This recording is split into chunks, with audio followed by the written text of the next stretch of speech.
Okay, so good morning and welcome everyone, and thank you all for joining us this morning as we celebrate International Mother Earth Day. And the CCRAF is collaborating with the Trinidad IICA delegation, and we're really happy to have you here with us and happy to have our presenters with us who will be presenting on this interesting topic and providing us with some useful information. So my name is Michaela Gregory. I'm a technical specialist in water and soil with IICA's Agricultural Climate Action and Sustainability Program. And so just to get you set up, if you don't have your name, put your name, and you could also add your country where you're from. As this session, we are catering for persons across the region, all the way from Belize down to Guyana, Trinidad, all the way up to the Bahamas. And so it would be lovely to see where everyone is from. Just to not disturb as the presenters are presenting, we'd be grateful if that you keep your mic on mute. Anytime that you're not speaking, we will have a section where we'll be having discussions and taking questions from you and any comments that you may have. Please feel free to put your camera on if that is possible for you. We do have the raise hand function in Zoom. So if you have any question during the discussion session, you could raise your hand and then we'll allow you to open your mic and speak. We will be recording this session. So after the session, we will share with you the recording and any material that we receive from the presenters today. And we have a QR code here where we will be uploading some of the material. So you could scan it, and we also have available past CCRAF material. And so I know we do have a lot of persons on it. I see a lot of familiar names, but for those of you who are new, the Caribbean Climate Responsive Agriculture Forum is a network trying to bring together the Caribbean region and looking to build the agriculture sector. And so it is a knowledge to action framework. And what we aim to do is we aim to raise awareness and share knowledge on climate smart agricultural practices, but also general agriculture and persons within the agricultural food system and options for the Caribbean region. And so in bringing persons together, we look to build a community of engaged and interested persons, inclusive of yourselves, both at the regional and the national levels. And as such, we want to promote, very importantly, enhanced coordination and collaboration, as you know, in order to, adjust and adapt to a lot of the climatic changes, the economic changes. We need some greater collaboration within the countries as well as across the region. And so we want to build that coordination and collaboration among the stakeholders, partners, and other institutions within the agricultural sector. But very important for the Caribbean Climate Responsive Agriculture Forum, which we term the CCRAF, is that we don't want to only share the knowledge with you, share information with you, but what we also want to do is share with you practical information that you can almost use immediately, but also translating that technical knowledge to practical action on the ground for some more direct intervention on the ground. And so with that, today we have collaboratively the IICA Trinidad Delegation, and we will be presenting today on the subject, making climate action self-financing for viable ecosystem-based adaptation and nature-based solutions, livelihood and green businesses. I would like to now pass on to Ms. Diane Francis, who is a representative for the Trinidad office, and she'll be giving you a bit background and introducing some of the speakers with us today. Again, thank you for joining us, and I do hope that this session will definitely be informative and relevant to you. Diane? Thank you, Nikhila. Thank you all, and good morning, everyone. Let me just quickly share my screen. Right, so, right. So good morning, everybody. And let me again echo Nikhila's welcome and confirm her introduction that the CCRAF is a knowledge sharing platform that hopes to build consensus on a number of issues, critically saving our planet. And today, on International Mother Earth Day, I think it's important to have this conversation.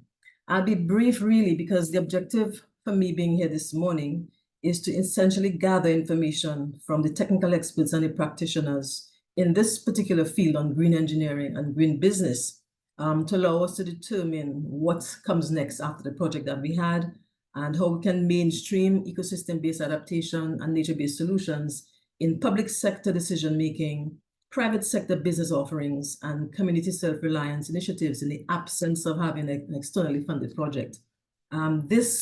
This whole EbA NbS conversation emerged from the fact that we had a project with the Caribbean Biodiversity Fund, and we know that projects have an important role to play in development. So this discussion we're having here is set deliberately to remind us that when projects end, the problems that the projects were set up to attempt to solve, they still continue with or without projects. So in this specific instance, ECAN partners, including the IAMovement, community-based organizations in the Caribbean, and in not Caribbean, Antigua, Dominica, St. Lucia, and Tobago, spent at least 2.5 years after COVID allowed us to move around and have training, implementing the EbA project.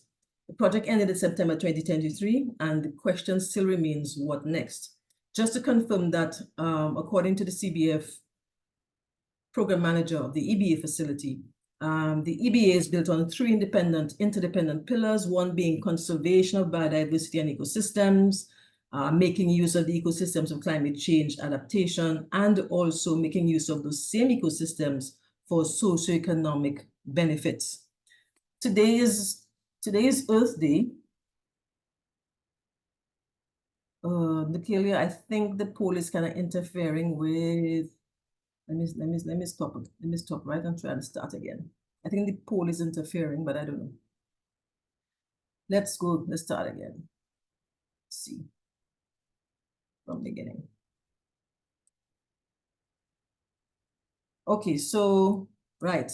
So just to say happy Mother Earth Day. All of us rely on Mother Earth for our lives and our livelihoods. So this conversation we're having essentially recognizes that on this day that is set globally for us to recognize the Earth and its ecosystems are our home, and it is critical to promote harmony with nature, then it is important for us to have this conversation on green business, geoengineering, whether it's done on its own or matched with other contemporary solutions. So the reason for the IMED, I have 3 areas in bold and highlighted. First of all, is to raise public awareness on the challenges. I think by now, all of us in this world, on this earth, are well aware of what those challenges are of the planet. So I don't think awareness raising is something that is an emphasis now, because we are feeling the pain of the challenges across every part of this ecosystem, every part of the world. So raising awareness, it's already there, that's a plus.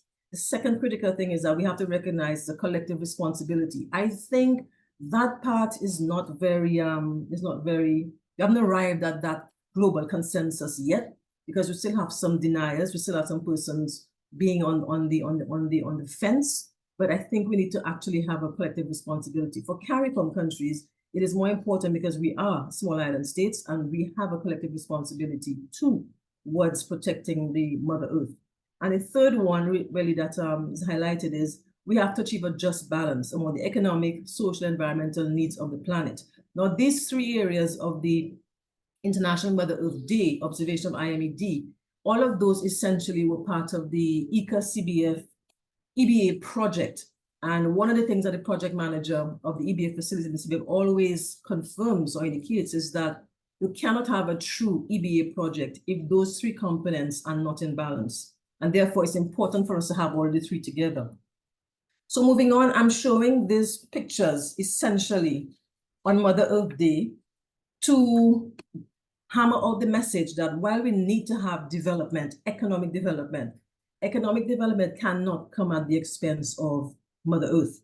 So as you will see, this picture shows that Dominica is on its path towards an international airport. You see, you notice this scale of Earth movements in Dominica.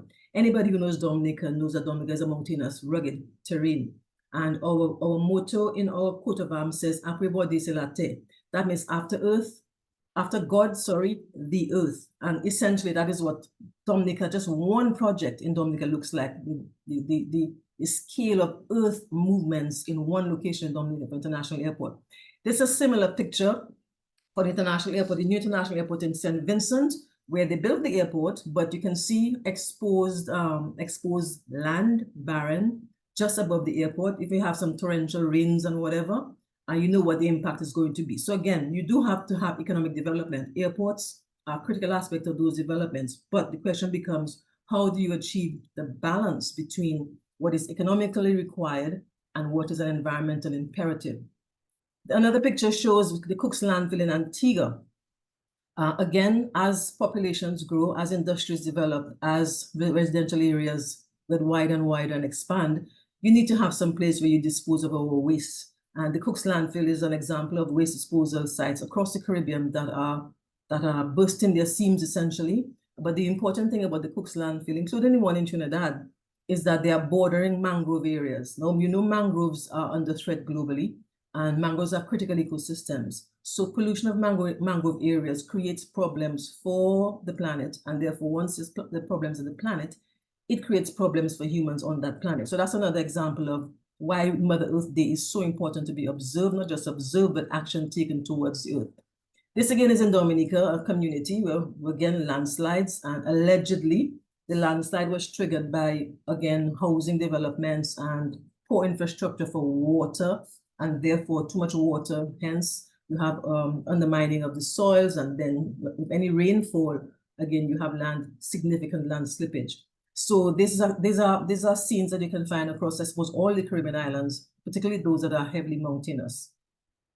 In terms of solutions, this is one of the solutions that the project proposed with the support of the IAMovement, where we use geoengineering, and the focus was on the vetiver grass because, as Kevan will tell you after, because of the root properties as a barrier in the soil. That's one of the locations of a housing development in Dominica again, where you declared the land in order to have the terracing, and the housing is on top. Again, without incorporating other proper solutions, even the vetiver grass may not necessarily be a full single solution on its own.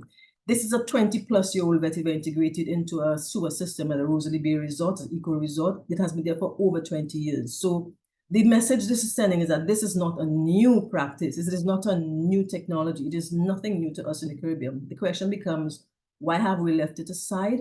And why have we focused so much on contemporary and gray engineering? And this brings us to the questions or the reasons why we're having that discussion today.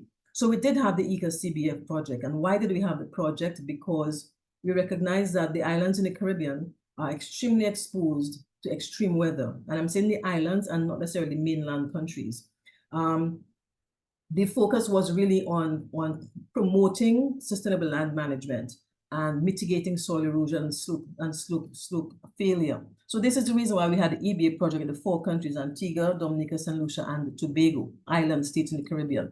What is the value added of the project? Well, we actually experienced a lot of the extreme weather while implementing the projects, and that allowed us to have a real valuable real-time living laboratory for providing context to why we need to have EbA and nature-based type solutions. In terms of the 4 countries, the situations in those 4 countries were so different that it also allowed us to determine how that EbA nature-based solution using the vetiver, how it had to be adjusted, tweaked, changed in different types of landscape and environmental conditions. So that was also a learning tool for us. But more importantly, and again, that is why we're having a conversation today, between IAMovement and ECA and other partners locally, we were able to train a few people, at least around 8 of them or so, who were willing to take green engineering using vetiver and adding on other CSAs and NbS and EbA solutions to it, take it on as a business, as a geoengineering business moving forward.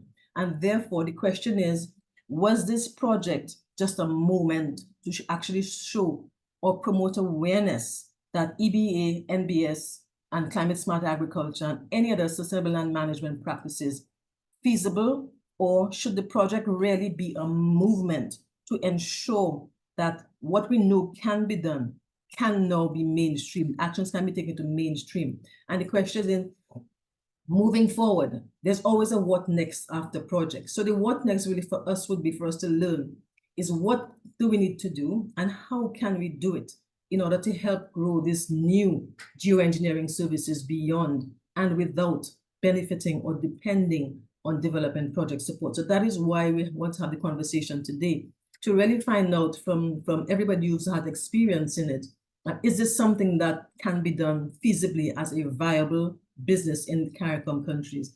Are persons willing to pay for that kind of service? Can it be mainstreamed? Will the public sector and civil works look towards green geoengineering, you know, as part of the solution kit?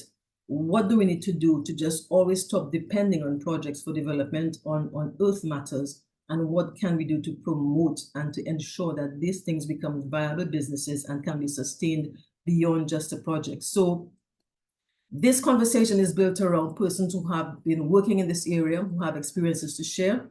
And also importantly, what we found after we completed the project was that while we were teaching and showing persons how to grow the vetiver, how to harvest the vetiver, how to plant the vetiver on slopes using all kinds of techniques, it was based on a project cost framework.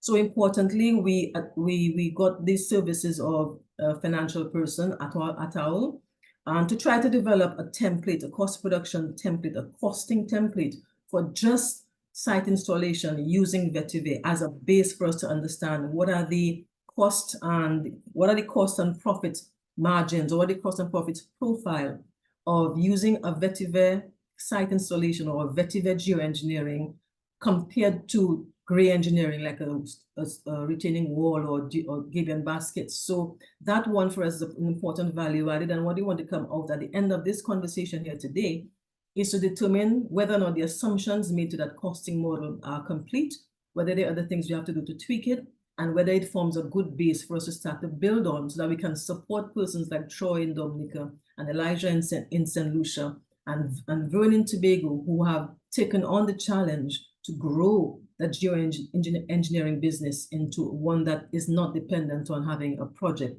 provide all of the resources to go and do vetiver-based geoengineering. So I'm very happy that we're having this conversation finally. I'm really looking forward to the discussion around that quintessential question. Can geoengineering in countries like CARICOM, in economies like CARICOM, be mainstreamed? And if so, what would it take to mainstream it? And how much do we have to depend on continuous funding from external sources in order for us to be able to get that into our solution set, our solution kit in these islands, in our islands? So with that, I'd like to thank you for being here. And I will just take this opportunity now to introduce Bernard Nation, who is a natural resource engineer, company EnviroPlus Consultant, Inc. He's been doing the work with geoengineering, not just on vetiver or grass, but the whole package of geoengineering in terms of, and not just in Dominica, but in the other islands. So his experience, his recommendations, his advice on this whole question about can we mainstream geoengineering using nature-based solution, using ecosystem-based principles, can we mainstream that into our land management practices, decisions, and actions in this part of the world? And what would it take to do so? And are we willing to pay for those services as we pay for retaining walls and Gabion baskets? So thank you so much for listening. I'm looking forward to the conversation.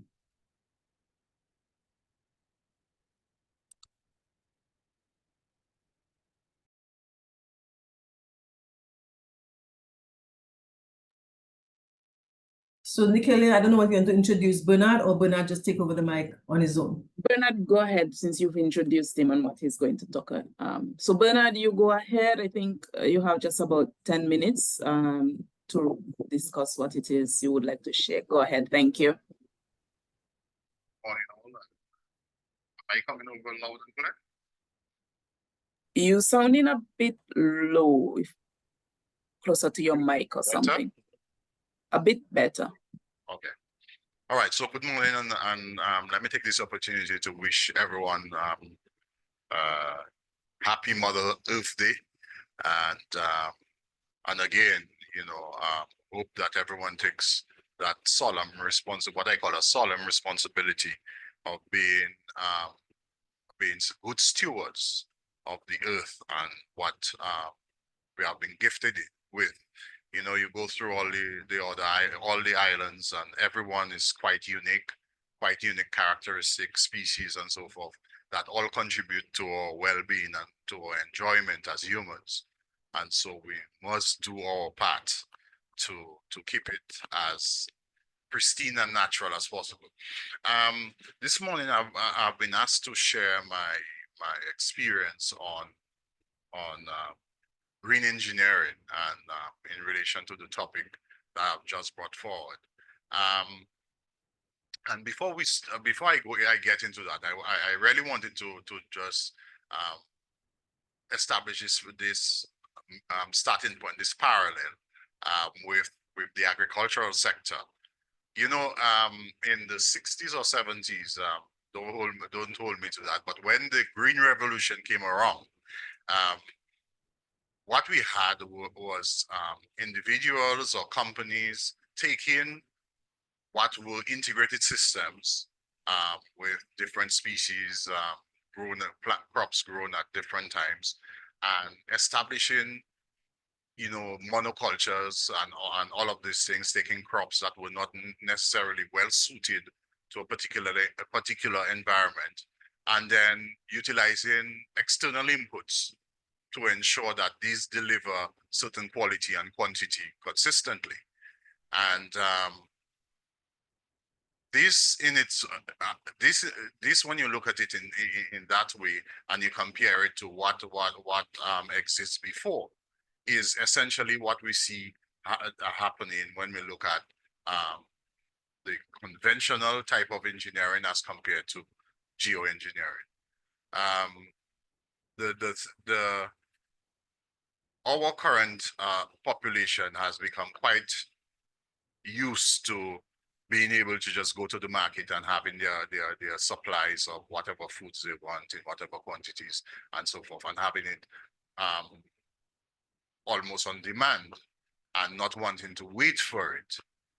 Whereas with the geoengineering and the agricultural production systems prior to the green the Green Revolution, we had systems that would manage, that would organize, but that would meet the general objective, but that would be met as long as we continue to manage and organize. And so with green engineering. Green engineering basically speaks towards having an organized system, a holistic system. I know the focus this morning and during the EbA has been on the vetiver, the use of vetiver and so on.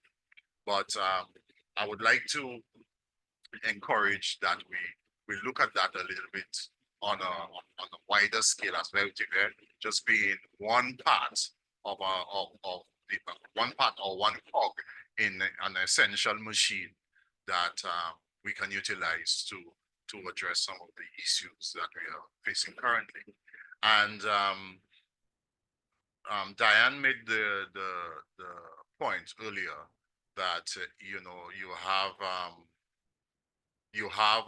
you're wondering why why it seems like our policymakers and so seems to favor the gray engineering as compared to the green engineering. And one of the main reasons I think is because, though it is generally more expensive, but once it is completed, you have the full benefit of it, and you don't have to wait. Whereas in the green engineering, geoengineering, you normally have to wait for a period of time for plants to grow, for systems to be established and to work well, and to get that kind of benefit you get almost immediately once you implement the green engineering. And as such, these politicians or policymakers that are working on a 5-year cycle always tend to go towards that way in terms of having a more instant result. But when you look at the principles of green engineering, there are some important factors in there, I think, that demands that we take a closer look at it and really try our best to have this mainstream within the system. The fact that in doing a green engineering project, there must be a holistic analysis of the system, problem statements, looking at impacts and all of those things. You know, I think is essentially a very important factor, you know, in its selection over the green engineering. The fact that when you do that, you also incorporate the benefit, you also involve the beneficiaries in this, because usually the information for the analysis come from the beneficiaries, so they become quite aware of what is going on, and so have the ability to follow through and to go along the journey is also an essential factor, I think, that gives green engineering. That we need to really look at green engineering seriously, and look to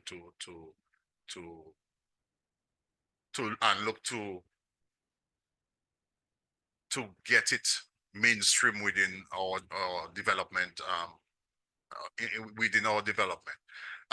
Down in Dominica, we had two projects. Well, one of the project running simultaneously with the EbA, and that is the PISLM, and that looked at not just, again, looking at green-based solutions, but not just in terms of the VetiverTT, but also incorporating a number of other factors, such as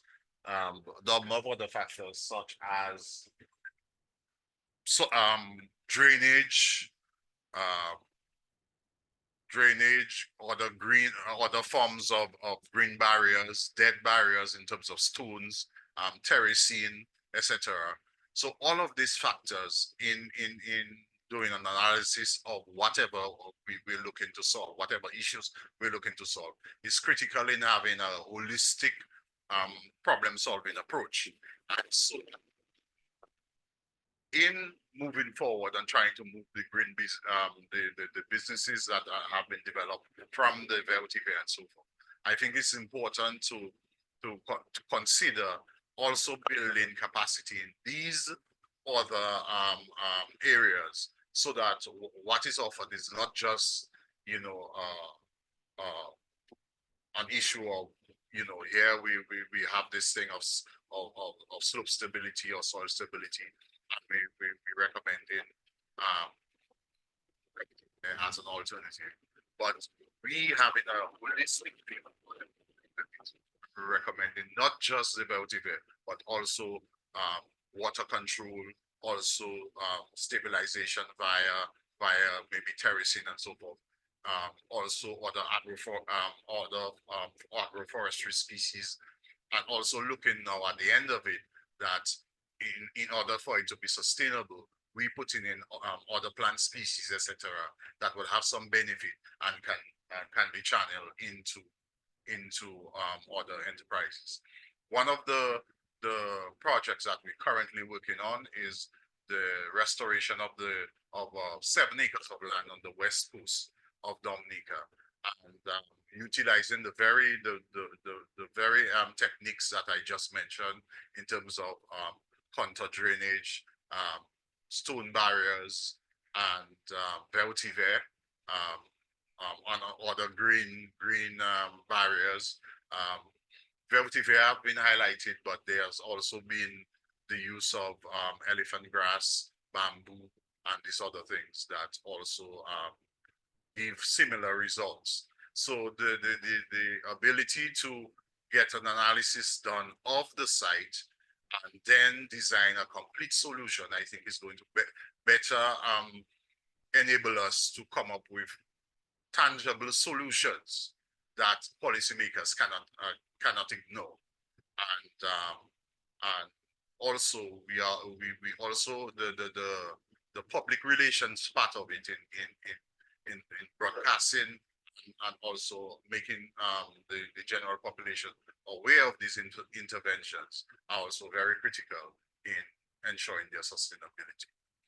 I will not take much more time in terms of this discuss. I hope I've stayed within my 10 minutes, Mrs. Karai. And so if there are any other questions, if there are any questions, I will take it. I'll just say before that we have the in terms of the alternative industries that we're looking to generate generate income from in this project we are doing.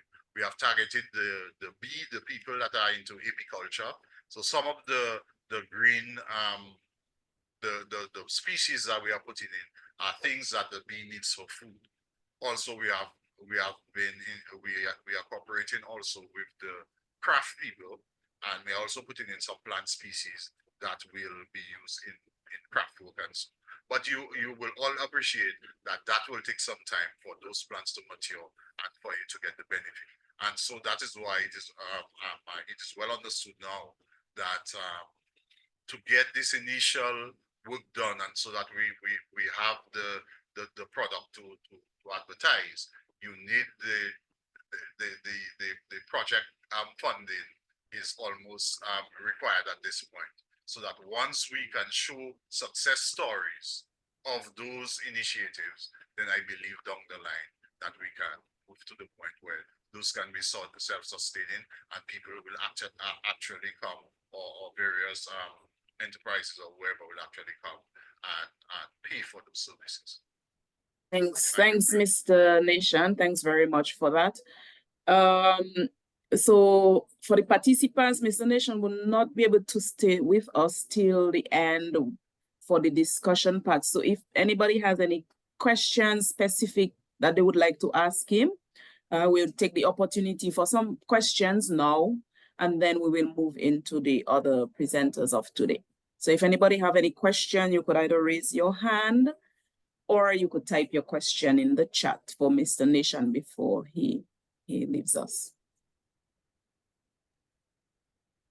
Okay, Nikhila, let me jump in here while we're waiting for the hands to be raised. I just want to ask Bernard, in terms of all of his experience doing those, again, the Magic Wood projects, especially projects funded by somebody, whether it's government or whether it's a donor, or outside of those projects, has there been any demand by individuals, by other private sector, for the kind of geoengineering services that your company offers? And if so, do you have to do a lot to mobilize a kind of demand, or do you think it's ready, it's there? On a smaller scale, definitely. And the main clients have been farmers. Some of the larger landowners have recognized the importance of proper land planning, and again in terms of the whole holistic approach that I mentioned that is required for those geoengineering initiatives. So they have recognized the need for land planning and have called on us and have been willing to pay, have paid for that type of activity. So in terms of doing the plans as to where they should put what particular enterprise, where they do it, in terms of having drainage plans done, also in terms of even in terms of the roads that they establish, because a lot of them have seen the impacts of just doing this thing without, you know, the proper intervention or the proper analysis, in that the cutting of the access road has been the starting point for land slippage, and the areas of improper drainage, where improper drainage have been put in, has been the starting point for many of our landslides. So we have had significant interest from farmers on that count, and also when Troy comes in, he will also tell you farmers have been requesting and paying for the sets, the vetiver sets, to do just that, because once the designs are done, then they go about to implement it on their properties. Okay, thanks, Nation. So we have Shoba hands up, and in the interim, we have a participant asking for contact information. Bernard, if you could type that in the chat for them. Shoba, you could go ahead and ask your question. Thank you, Nikhila. Good morning, everyone. I am Shoba Marimuthu from Trinidad and Tobago. I had a question for Mr. Nation in terms of implementing these nature-based solutions and so forth.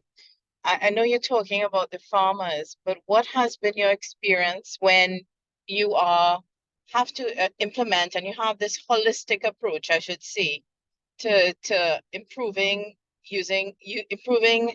agriculture through agroecology, green technology, and so forth? The farmer does the implementation, but what about his neighbor and the community approach? How has that been impacting success and improvements? That's a very good question, and it brings out a very important point I negated to mention, in that these approaches in terms of geoengineering and other green engineering works best on a catchment level. And so what your neighbor do will impact you. And we got this, we had this scenario back in 2015. And again, in Dominica, we have moved forward a bit in terms of the acceptance of this green engineering, geoengineering initiatives, because of the frequency with which we have been hit with natural disasters. And so for the other countries that have not gotten it so often, then, you know, I would quite understand the reluctance, you know, by some of the policymakers to move towards some of the potential beneficiaries to move towards that way. But with us, you know, there's an area called Cochrane, for those of you who are familiar with Dominica. And in 2015, we had a tropical storm, Erica, that came through. And we had, in collaboration with EbA, we implemented a geoengineering approach to stabilize an area that supported 2 major roadways. So that was designed, that was implemented, and though it was not well maintained, we have been following up on it, and have had no earth movement in that area since this has been implemented. And so this I often use when I speak to various groups in Dominica, as you know, somewhere they could go and they're familiar with, to see the importance of this. But to address your question directly,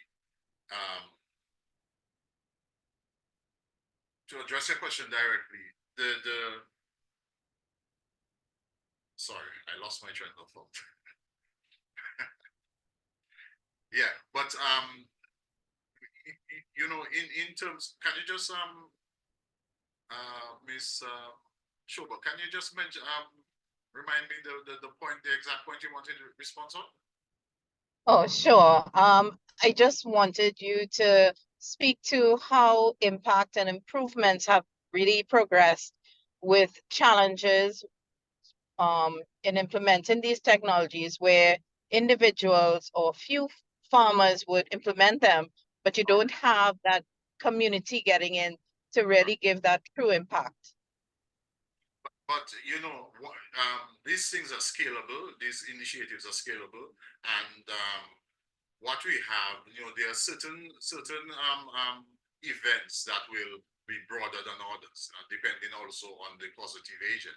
But what we had, and I was mentioning after Erica, this small area we did was only maybe half an acre, and when we had a tropical depression preceding that, that area stayed and a number of neighboring areas got impacted.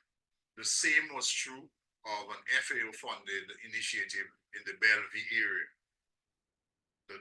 It stayed intact, where the initiatives were done, where the various strategies were implemented, and the neighboring farms were impacted. So almost immediately after, we started getting calls, hey, you know, I need you to come and look at my area and see what we can do.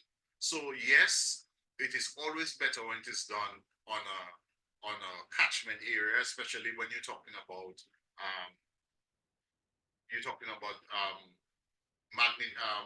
events of certain magnitudes that will impact, you know, the entire catchment. But notwithstanding, you know, for the smaller events, even doing a small area, there could be benefits that other people can see and want to partner. Okay, thank you, Nation. I don't see any other question in the chat, and so we do have some other presenters. I'm seeing Krista Joy. Krista Joy, go ahead. So we'll take this last question, and then we'll move on to the other presenters. Thank you. Thank you. Just a follow-up question to Shobha's. It was kind of similar. I also wanted to inquire in Dominica, as it relates to the projects that are being implemented, how hard has it been, Mr. Nation, to implement perhaps in the indigenous territory? Given that I guess the land is not, it's not individually owned, it's communal assets. And also for farmers in general, I didn't hear exactly, but as it relates to vetiver grass and putting them in, has it at any point in Dominica, have you seen any impacts of it being a bit invasive, or has it reduced the amount of space that's available for farmers to continue on their plots of land? Thanks.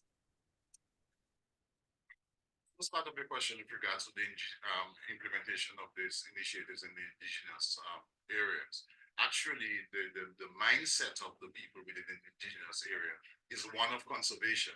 So we have found that it is much easier to convince and to get them to take action than in the other areas. So a lot of a significant part of the work that was done in the EbA were also implemented throughout the Kalapnath territory. And even when we wanted to get planting material to start on different areas for the vetiver and so forth, that is where we were getting planting material from. So the indigenous people, they are the mindset of to conserve the environment already. So, you know, that was a big plus for this initiative. And they are taking it forward, even without the projects, because there's a road called the Horseback Ridge. And along that Horseback Ridge, there have been a number of initiatives where I've been asked to make interventions for where they do it on a communal basis, and they go in and put in various other green barriers along the road to protect the roadway, and that has included bamboo, vetiver, and so forth. And they do it incrementally and so forth, and it is developing quite nicely currently. So you know, that is it within the indigenous population. They are moving forward with this. Okay, thanks. So with that, thank you very much, Mr. Nation, for joining us and providing us with some of that information today. Of course, again, if you could put your contact information in the chat or share it with me, and I could share thereafter with the participants. So we will go on to our next presenter, who is... I will beg, before I leave, the indulgence of the group in having the excuse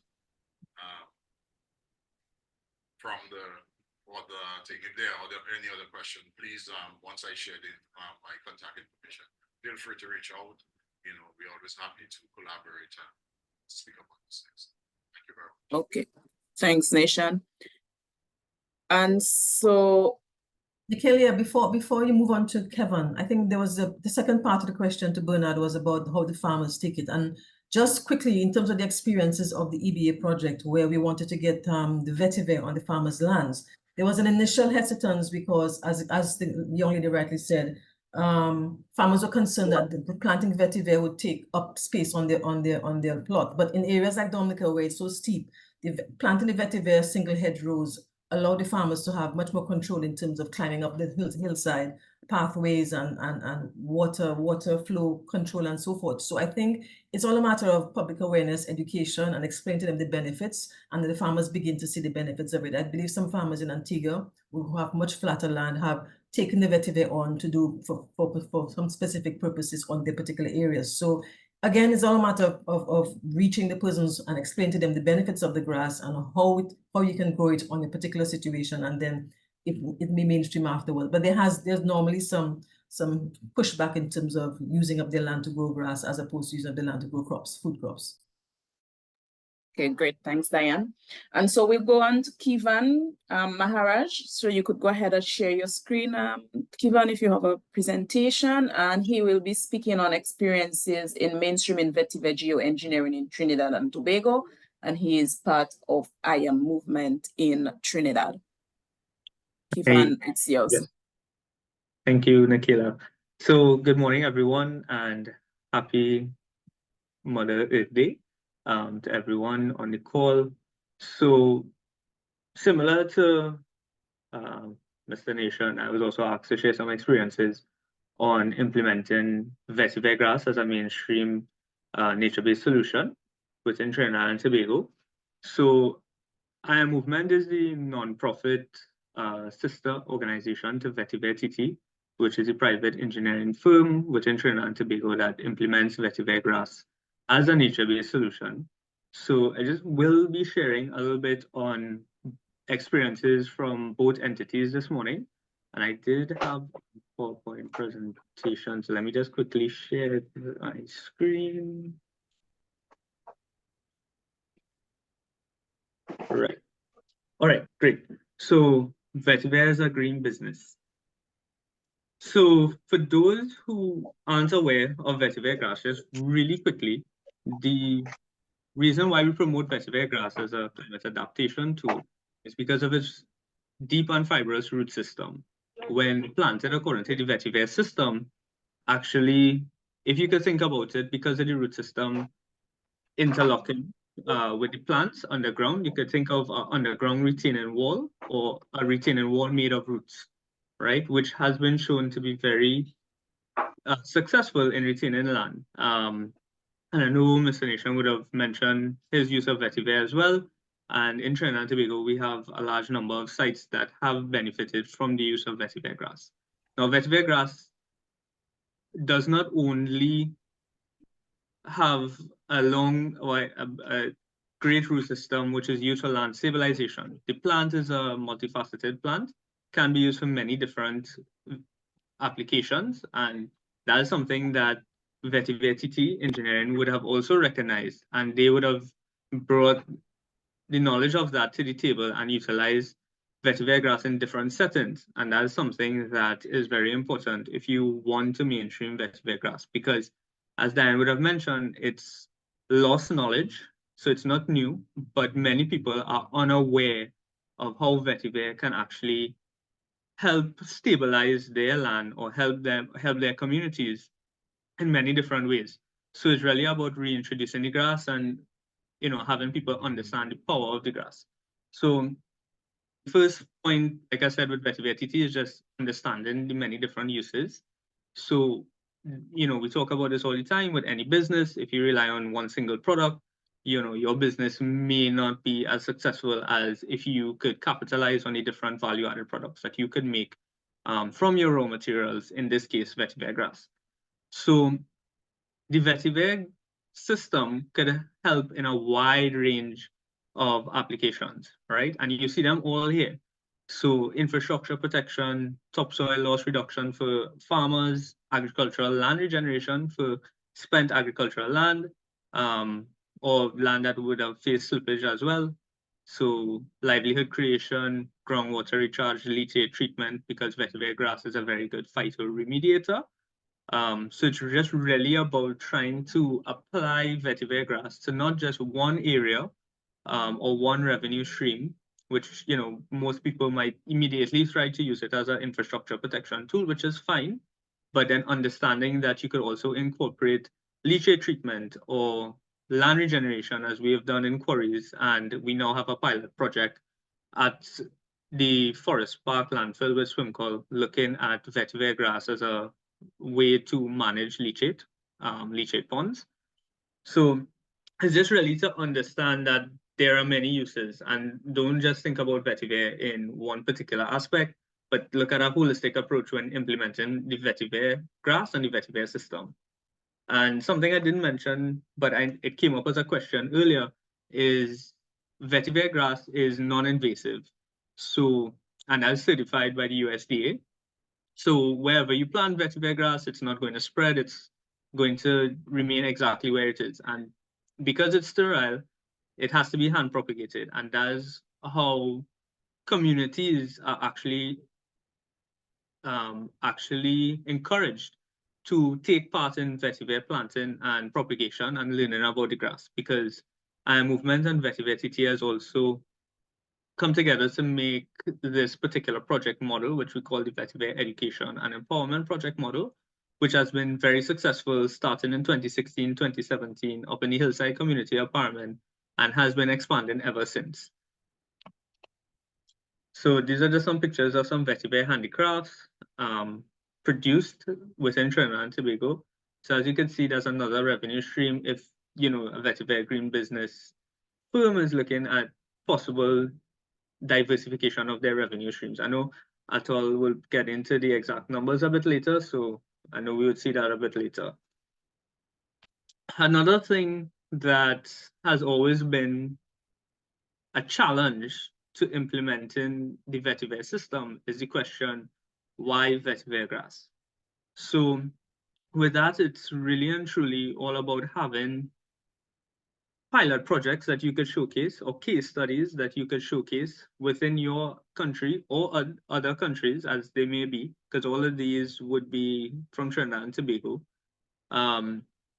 It's all about showcasing the power of the grass, because many people don't know, they don't have that knowledge of that green infrastructure tool, so they don't understand how they could benefit them. And having a good repository of various sites that would have achieved success, again, whether it's in your own country or within the Caribbean region, is always good to have access to.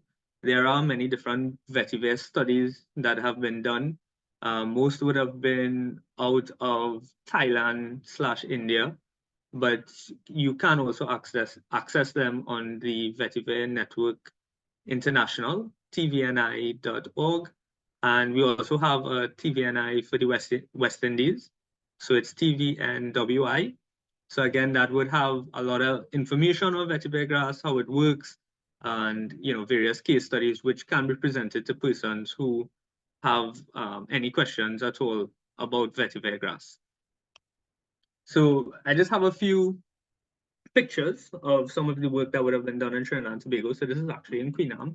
So this is deep south of Trinidad, or in Trinidad, where you see vetiver hedgerows being installed alongside the typical green infrastructure solutions, such as gabion baskets. So understanding that vetiver is not the end all and be all, you definitely can incorporate a combined approach. So, that's something that VetiverTT has also learned and understood, and have been trying to partner with different organizations to have combined approaches to severely degraded land or severe slippages that may occur. So it's also about recognizing the extent to which the grass could be used, or the limitations of the grass, and understanding that so that you could best implement the grass within whichever setting you are trying to, achieve land stabilization results. And then another point that I really wanted to highlight was just marketing and branding, because I know a question was raised about, is there a demand for vetiver grass within, I think that was Dominica, but in Trinidad and Tobago, there is a demand for it. It has definitely picked up over the last few years, as more and more projects have been publicly displayed.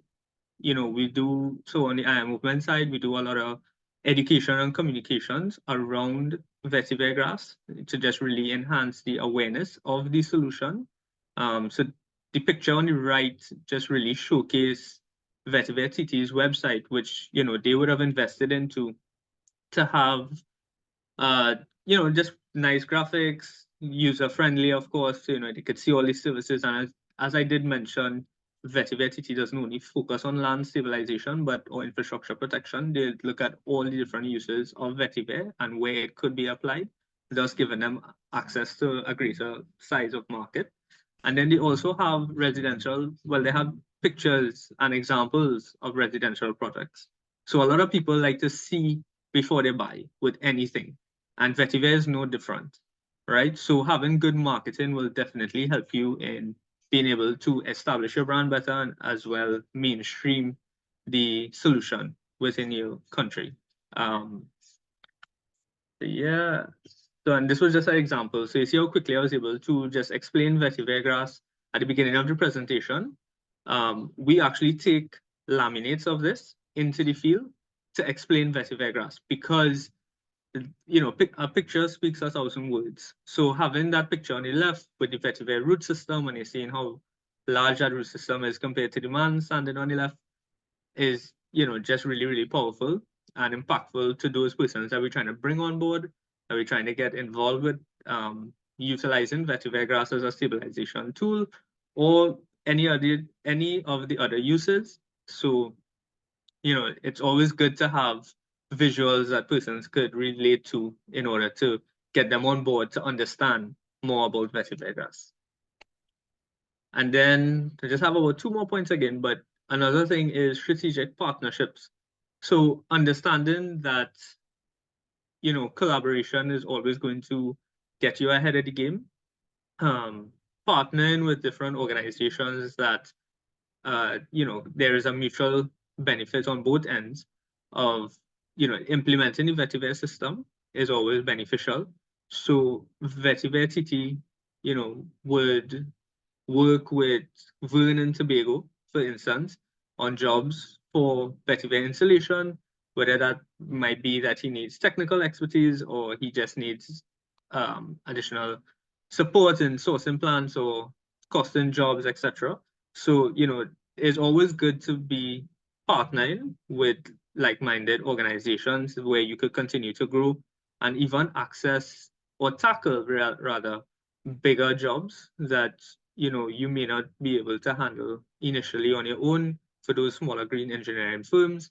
So that's just something that VetiverTT has also recognized, where even some of their geotextile that they put down in collaboration with the vetiver system, they are now looking at doing it with coconut matting and of course partnering with different entities that could offer that and bring that to the table. So that's just something to also mention as well. And then lastly, it's something I know we would have spoken about in the green engineering or green business classes that we would have done through the ECA project, but monitoring and evaluation, because VetiverTT and IAMovement understand having data on whatever you're implementing or trying to implement and being able to evaluate that data and make the necessary changes to your business model or approach in order to ensure that your revenue stream is not affected. So those are just some of the points I just wanted to share, experiences from VetiverTT side.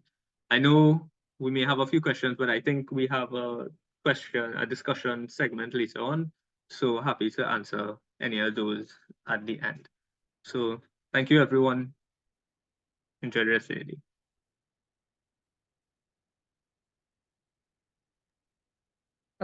Thank you, Kevan. Diane, you want to come in there? No. Well, on the agenda, we were supposed to have had Troy Shillingford from Dominica. Troy is one of the newest persons who took up the mantle to try and advance geoengineering business with vetiver, but he's having connectivity issues. According to him, he's on the top of the village, but still can't get enough bars to connect. So he's in the area, Petit-Soufrière, Saint-Sauveur, where we had a lot of those landslides and where the vetiver grass was being grown in a particular location. And he would tell you that in the area of the landslide, the piece of land where we put in the vetiver hedgerows did not come down with the landslide. It just passed on the side. So that is the impact, as Bernard said, of having the vetiver geoengineering done properly in order for us to secure and to stabilize our land and to reduce soil erosion. So I'm just making, just letting you know, apologies on his behalf. He cannot connect. And that is one of the development challenges that we're having in the rural areas. So that's all I wanted to say, Nigeria, for now. Thanks, Diane. And so, of course, we will have the discussion session thereafter since we're speaking on the similar topics. And so now I'll pass it on to Ataul Malik Ali-Kajim, and he will be speaking on blending the echoes, driving ecosystem action for economic imperatives, working out cost of production of geoengineering services. So Ataul, it's all yours.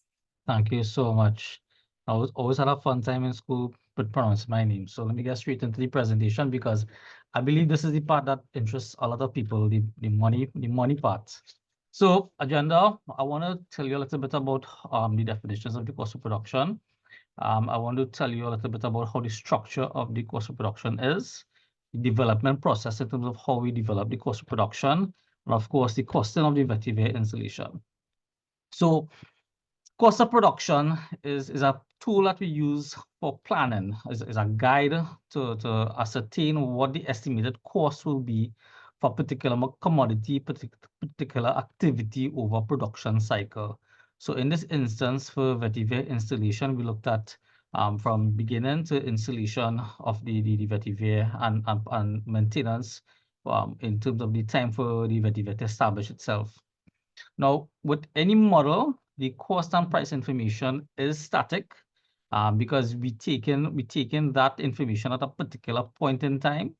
So therefore, we must always bear in mind that we have to adjust the prices accordingly. So Troy's, for instance, Troy's scenario, if it is that we're using the model, will be certainly different to somebody who is in Trinidad, somebody different to somebody who's in Tobago, in their particular scenario. So we always have to bear that in mind, and we ascertain close to exact information from, of course, the interview and the site visit that we have to do when we are estimating the cost of productions.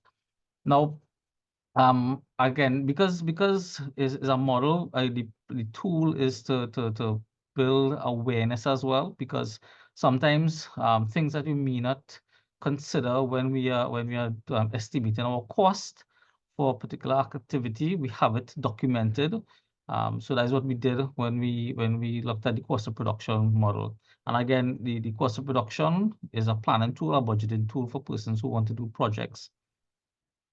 Now, the structure of the cost of production model has three main sections. So again, with every model, assumptions very heavily in terms of how the costing is ascribed.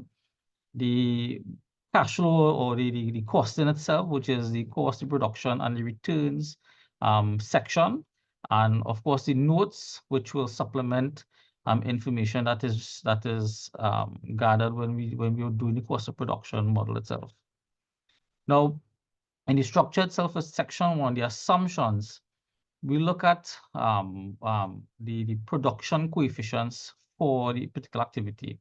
So, luckily for me, when I was engaged to do the vetiver cost of production, there was a lot of technical information in terms of how to go about vetiver installation itself. So, in terms of how you gather the slips, the site preparation, the fertilizer application, how you treat the soil as well too. So all of these things we look at when we did the assumptions for the vetiver. Again, when you are doing a cost of production, I mean, we're looking at vetiver in this instance, but you try as much as possible to use research with what professionals have, experienced farmers have in the field, because it'll be true to form if it is that you're going to do something new. The section 2, of course, the estimated cost, production and returns. And this is where we try to detail as much activities as possible when we are developing the cost of production. So I like to approach it, and how we actually approached it for the vetiver installation is a sort of a chronological order, where you have the site visit first, then you have the site preparation, you have the planting of the vetiver, you have the maintenance of the vetiver, and any other activity that is required to establish and maintain the vetiver commodity. And section 3, again with the notes, I try to, what I did in the cost of productions, we looked at all the technical information to place it as a reference. So anybody who is using the model in the future could see where it is that we got the information. And, you know, again, you could adjust based on if technology's changed, you could adjust the model accordingly. All right, so the development process. All right, so research, I spoke about this already. List the production maintenance activities, very, very detailed. List the inputs, we spoke about that. Now, in terms of the prices, what we did is that we looked at several agro shops, several input suppliers to give us the prices. In this instance, too, when we were developing one for in the Trinidad scenario, we use the averages. So of course, when based on your particular scenario, your cost may be a little more than others. So again, that is where in the model you adjust the prices. All right, and this is where we put out to you guys now in terms of verifying the information, and of course from based on the feedback today, we also adjust the model accordingly. So the costing of the vetiver grass installation system. Now, what I did when we looked at this particular scenario, we did a 60 meter or 200-foot hedgerow, which is roughly about 0.2 hectares or half an acre. We looked at 15 centimeters spacing at 4 rows, and the price per slip at $4. Now, labor cost, we also assumed in the model was for about $300 a day. And we got an estimated cost to establish and maintain the vetiver at $7,200 or $7,200 TT.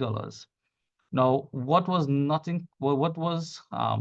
included in the model is any site works or any specialist equipment that may be necessary to install the vetiver. I don't know if you'll notice from Kevan's one of his pictures, the guys had harnesses and stuff like that. So, you know, all of those things must be done in terms of our site assessment to ascribe what you exactly need for the installation. And again, the model put in we had a slot for the model for that. As well as we didn't consider any like drainage or any major geoengineering works to be done in this particular model. But of course, it can be included into the model when we're doing it. Now, one of the questions we get asked a lot is in terms of the maintenance cost. And based on the technical information that was given, again, from technical documentation, once you establish your vetiver hedgerow, the grass, when it's established itself, it suppresses the weeds around it. So there's a minimal cost into that. And of course, a question we get being posed us in the seminar today is, you know, how long it takes vetiver to establish itself. And again, based on the technical information, usually between 9 to 12 months to establish itself. Now, of course, we have to compare that to hardscape, so retaining wall. And luckily for me, this is a project actually on my project side that the Ministry of Works undertaken, and there's a very, very elaborate retaining wall. And actually, the size of the retaining wall is what it is that we're comparing to in this particular model. Now, we looked at again a 60-meter wall, 1.2 meters, which is about 4 feet high, and about 0.3 meters wide. And we looked at piling as well too, because I mean, we're not only looking at the top of the wall, but also bottom. And we looked, we assume that as vetiver grass grows 10 feet, we assume 10 feet or 3 meters piling for that, at about 10 feet intervals or 3 meters intervals. And the volume for the concrete alone, based on $1,000 meter cube, is about $68,000. And again, for this particular hardscape, we did not include the cost for the steel, concrete form, site preparation, labor, or any other contingencies was not considered for this particular scenario when we compare the vetiver and the hardscape. But as Mr. Nishan indicated, that hardscape or retaining wall solutions is instant. So we know that once you design your wall, again, based on the geotechnical reports, you're more or less guaranteed that the site will the soil will be preserved, the slope will be preserved. There's immediate results. All right. And one of the tools that I wanted to highlight, and Richard would expand on this a little more, is that we have the Farm View app. Now the model that we designed is on the front end of things, where we look at the estimated costs, but the Farm View app, we can look at it as the days go by in terms of the scenario where we input in information live onto the system, so we can get that cost at the end of the day in a real-time basis. So now Richard will expand a little further on the FarmView app and uses of it in his discussion. So I want to thank you, and I will hand it over back to you, to the moderator. Okay, thank you so much, Ataul. So we will just have Richard coming in to give some brief discussion as it relates to approaches and lessons learned in implementation of the EbA project and the implementation of the vetiver grass. For those, I know some persons on there would have taken part in the CCRAF last year, where Richard would have presented on the FarmView app. We have the recording available on YouTube, on the CCRAF Facebook page for persons, and I will share those thereafter for persons who would want to have a look at that. Richard, go ahead. Thanks a lot, Nicalia. And like all the other presenters gone by, I take the opportunity to wish everybody happy Mother's Earth Day. And let's be custodians of our Mother Earth so that she can continue to provide the habitat for us to survive sustainably and for our future generations, our great-grandchildren, etc., to survive. So let me launch pad on what Ataul would have just ended his presentation on in terms of the FarmView app. Just a bit of a quick background. The FarmView app was developed in a collaboration with the Cropper Foundation, the National Agricultural Market and Development Company, NAMDEFCO, and IICA.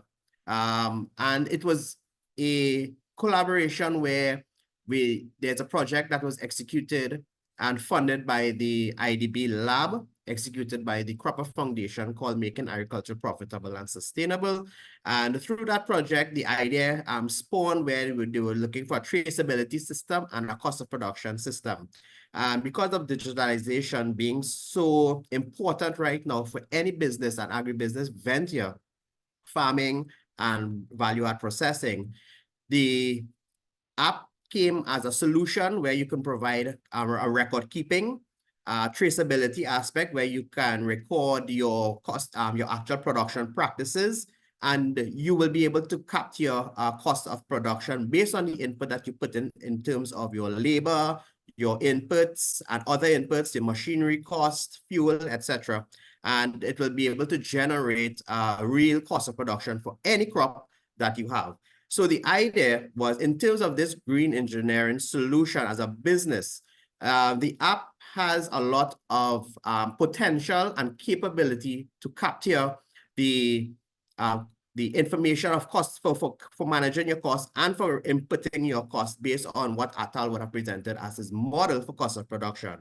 So in developing the scenario which Ataul just presented, we used the app, we ran the information through, and as you can see, in terms of the key aspects of cost of production, in terms of your production site preparation, your crop, your actual crop production aspects, harvesting, and in harvesting, we speak about the leaf of the vetiver in this scenario, where it can be used as mulch and further value-add product developed, which there's a host of value-add products just outside of just craft.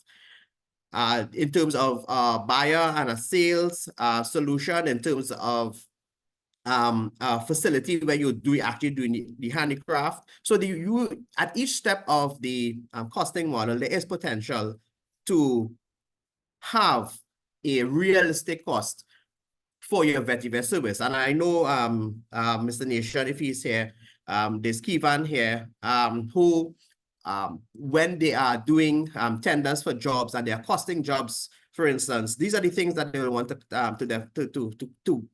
have considered and considering. Because going into a job, everybody looks for the cheapest solution most of the times, that they look for the most feasible and economic solution that fits their budget.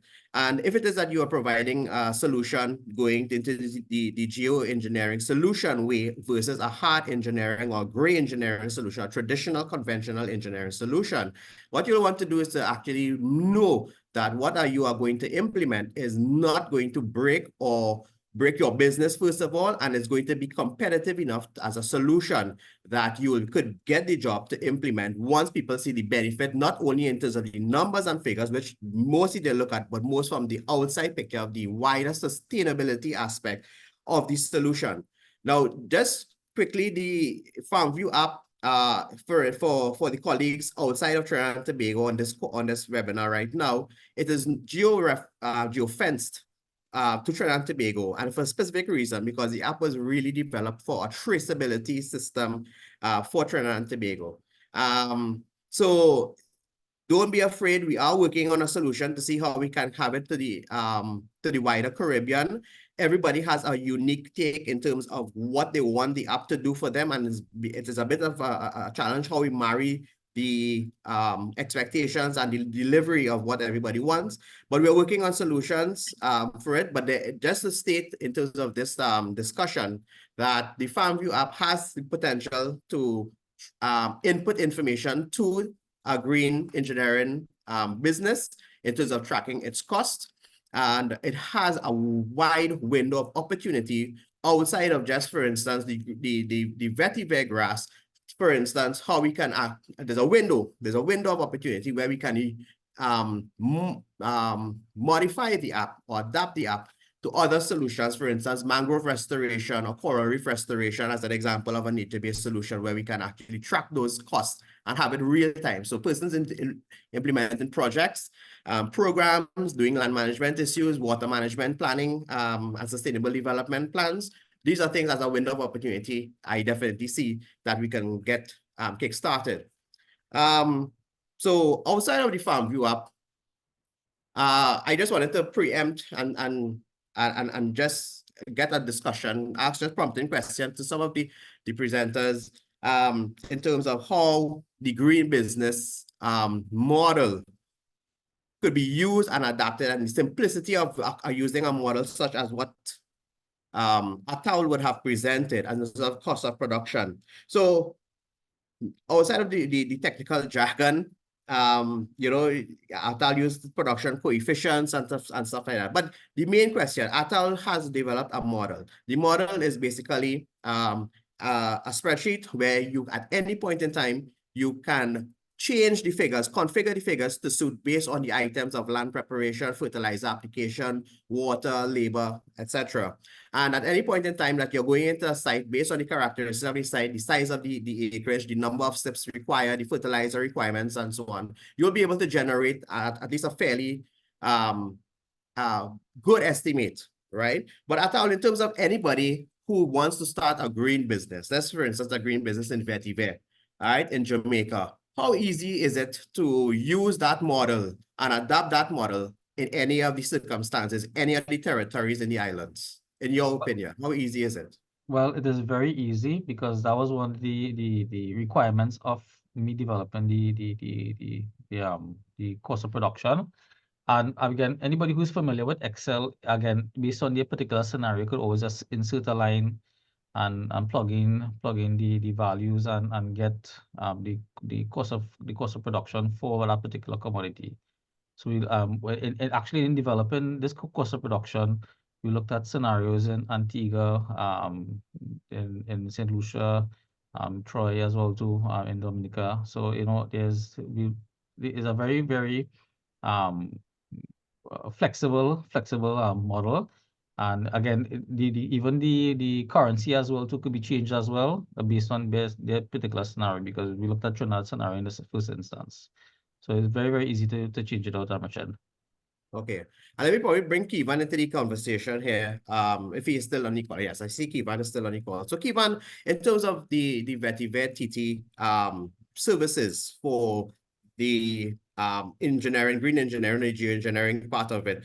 Like it's a business, right? And at the end of the day, the business is there to make a profit, provide a service, provide an ecological service and a solution, but it's not there to make a loss, but it's to make a profit. So in terms of in record keeping, to be able to ensure that you are making a profit or at least tracking some of your costs, what are some of the critical records that you think are necessary for anybody who may consider doing a similar business venture in any of the Caribbean territories? Yeah, so yeah, that's a great question. So it's really about tracking everything that you would do, not only on the day of installation, but everything leading up to the day as well. So a lot of businesses mightn't necessarily track things like site visits, because that is a cost that is factored into the overall business model as well. So you have things like site visits, the time taken to, conduct those site visits, gas, vehicle expense, maintenance, so you have to literally track all these things, and that's where it starts. Another thing, a lot of small businesses, I realize, don't track marketing as well. So just post it on social media, boosting, stuff like that. Those are costs that people tend to ignore, but it's very important. I mean, I know Ataul would have covered things like, sorry, something just popped up there. Yeah, Ataul would have been covering things like cost of production, so cost of installation from your different materials that you would need, to your labor cost, to just fertilizer, stuff like that, basic equipment, etc. So those are some of the costs that I think are critical to, just be monitoring all the time as well, and not to be forgotten. Yeah, excellent, excellent. So when it is that we're talking about the record keeping aspect of it, as I said, it's so important, and I'm going to stress it because of my background. For any business venture, at some form or fashion of record keeping. Now we have manual system that some people use. We have the digital systems where we try to more promote now, in terms of one centralized repository for all this information of your records of your business, which makes it easier for, if it is that you have to compile information, you're going to a donor agency, or you're going to a lending agency like a bank, or you're going to any other financial institution. So it's good for they ask for information, especially if you want to start a business, or you want to grow a business, or you want to get some working capital. So I mean, Kevan or Ataul, what in your opinion will be a good record keeping system? A digital system, a manual system, a combination of both? What do you think is good for somebody who may be starting up a new business, a green business? Well, let me jump at that question, Richard. So whatever system is you're comfortable with. I have interacted with customers who have a copybook in their back pocket where they write down information as time goes on. We have more tech-savvy persons who would use Excel worksheets, possibly even, depending on the size of operations, they purchase a software to do record keeping. And now we have the FarmView app. So it again is about comfortable for you. To me, the more critical thing is that you're actually documenting the cost and the monies that are being spent, as well as monies going out, and monies you're receiving and monies going out of the business. So that at the end of the day, when you have to sit down, let's say the end of the week or the end of the month, or perhaps when you even have to approach institution for a loan or for grant funding, you have the information available. It may not be easy if it is that is a written scenario, but you still have the information to collate and do that. So for me, the most important is whatever system is most comfortable for you and is easily retrievable at the end of the day. Yeah, if I could just add to that as well. Okay, so I totally agree is, what you're most comfortable with. But what I want to add as well is digital records don't die and get lost. They don't get lost, they don't get waterlogged, you don't lose digital records. So even if, you're not necessarily comfortable with, using a digital record, then the impetus is on you to really grow your business, that you could hire someone to now do that digital record keeping for you. Because even with VetiverTT having about 10 employees now, we still, or they still have a digital, a manual log. which, you know, they have field log sheets. But then it comes into the office at the end of the day, and every week it's updated by someone in the office who is, you know, fine with working with technology. So is this really to add?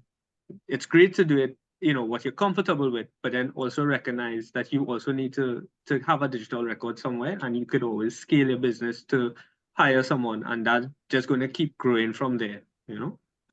Excellent. Just before you go on, if you let us try to probably engage the participants a bit, Richard, and probably towards the end we could take any specific question you may have. I know Diane would have answered some of the question, but not everybody follow in the chat. So Yes. what we'll do, we'll take some of the questions in the chat, and for persons who have any questions, of course, we heard from a number of persons today. We heard from Mr. Nation, we heard from Kevan, we heard from Ataul, Richard, and also Diane. And so if you have any questions, you can raise your hand, and I would start off with some of the questions in the chat so persons could benefit a bit from it. So we have Craig hands up. So Craig, go ahead. Okay, so good morning. Good morning, Michaela. Good morning, my colleagues in IICA.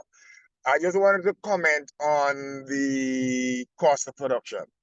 I hope that that is going to be shared with us, but I just want to highlight that the cost of production is something that is important for vetiver. But when you look at Trinidad or the Windward Islands compared to the Leeward Islands, that cost of production is going to change, because in our situation in Antigua and Barbuda, we actually had to install drip irrigation system because of our climatic conditions. So those are some of the things that you need to consider, especially based on your location, right? But I think that for installation of vetiver grass, that is something that is needed.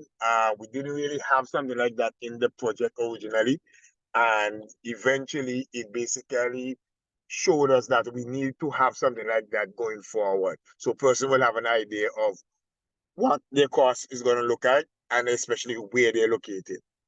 So that is one. And two, I just wanted to share my perspective with respect to vetiver grass being reintroduced to Antigua and Barbuda. Again, for us, we looked at the value-added component more than the geo-engineering part of it. And I must say, given the value-added products deriving from vetiver grass was basically the beginning of a new niche. We created a niche market for vetiver grass in Antigua and Barbuda, where persons began to created different types of products for vetiver grass. So for me, where I sit in Antigua and Barbuda, I'm in the IICA office, I must say that it is something that was eye-opening for us, and some businesses were created out of this particular project. Thanks. Thanks, Craig. I see Diane, you want to add to that, or is something different? No, I want yeah, my cue.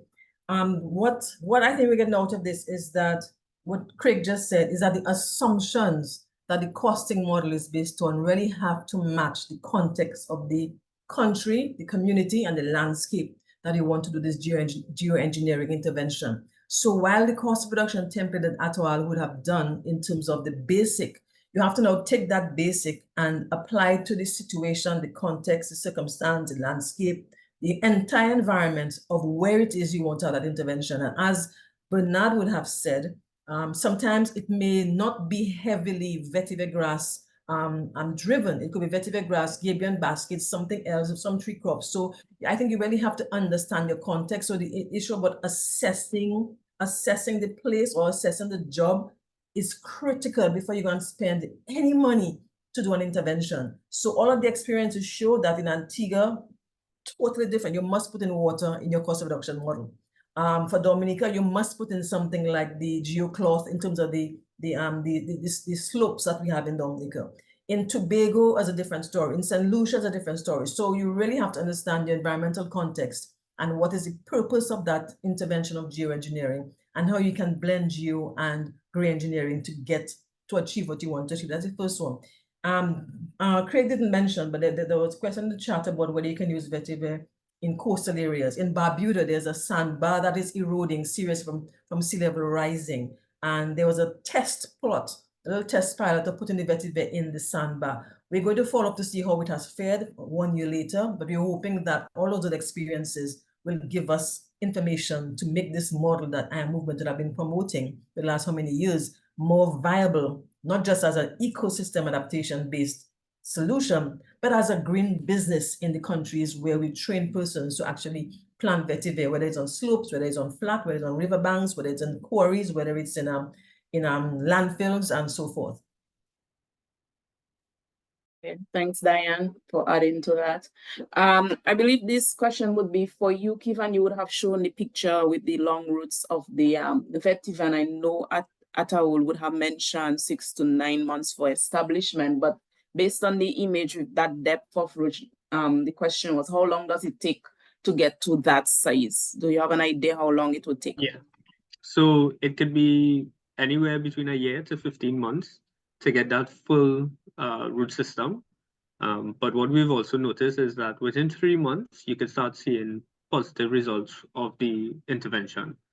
So what we do as well is we try to identify areas that are prone to slippage and try to install the intervention ahead of the rainy season. Although we don't really have a dry and rainy season anymore, but that's what we try to do. We try to use it as a preventative measure.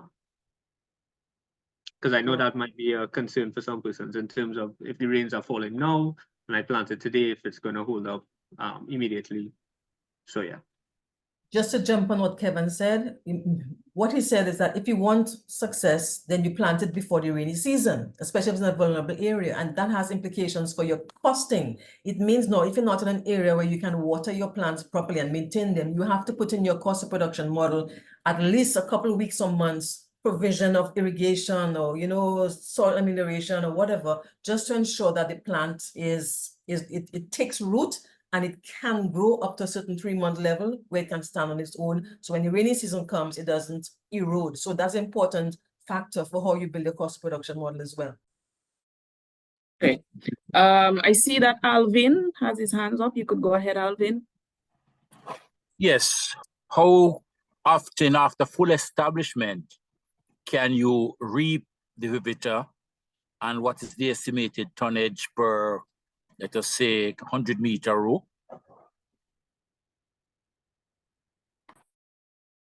Right, sorry, I didn't catch the last part. How often that you could harvest the vetiver and? The tonnage that you can expect from, let us say, 100-meter length row.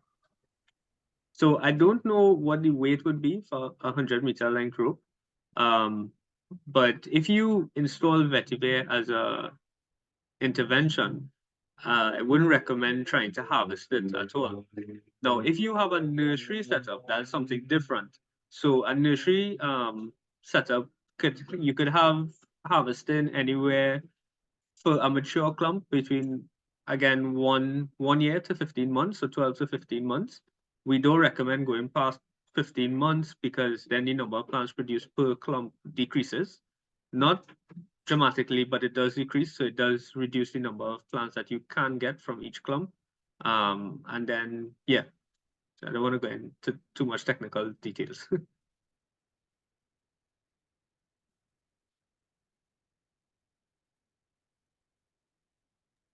Just to add on to that, I think what the question and the answer are important because why you have to establish why you're planting the hedgerow in the first place. And as Kevan said, if you're planting a hedgerow for soil stabilization, you don't want to rip it up. If you're planting it to harvest the leaves for mulching, for craft, and so forth, then Kevan, I think you said between 3 months to 6 months, you can start harvesting the leaves. And one thing that we've learned by both default and by design was that when you harvest the leaves, the clump actually gets more productive. It grows faster. It has a much stronger base. So there was a situation in Antigua in the nursery where they planted a young vetiver grass, and then a donkey came across and started to eat up the grass. And they were quite upset, but they realized at the end of the day, the donkey trimming down that grass, those grasses actually grew faster and healthier. So the trick is to harvest it properly, almost down to the base, harvest it properly, And those leaves can be used for mulching as well as for craft development, and then the grass springs back. But if you want to harvest your vetiver for the roots, then it is not a soil stabilization intervention that you're doing. And that is what the important thing is. And I think Jonathan Barker would tell you, and Kevin would also say the same thing, that if you're harvesting the vetiver for the roots, for the aromatic properties of the root, those properties depend on the soil that they're growing in. So you can't just grow them in easy soil without no nice, nutrients and expect to get nice smelling roots. So if you're harvesting the roots for aromatics, like for soaps and for oils and those kinds of things, the soil is what gives the roots of the grass their respective flavors, for the better expression. Okay, Diane. We will take one question from the chat and then we'll go to you, Adaya. So from the chat, what is the established system for making vetiver planting material available?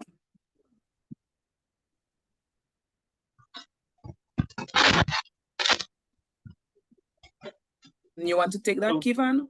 Yeah, sure, no problem. So this is making planting material available for which island in particular? Repeat that. Repeat what you asked there, Kevan. Sorry. So they were asking about making vetiver planting material available. Yes. So in terms of which island? It's going to be different for all the islands. So, Well, I'm sure I was one who raised a question. So I was just asking generally, what is the established method that you use in terms of having those getting planting material, making planting materials of access? You mean in terms of getting actual slips from the grass itself, correct? Yeah, but I'm just thinking that if persons who are going to be establishing the system, that they would need planting material. So is it that currently you have a method that you use to generate those planting material?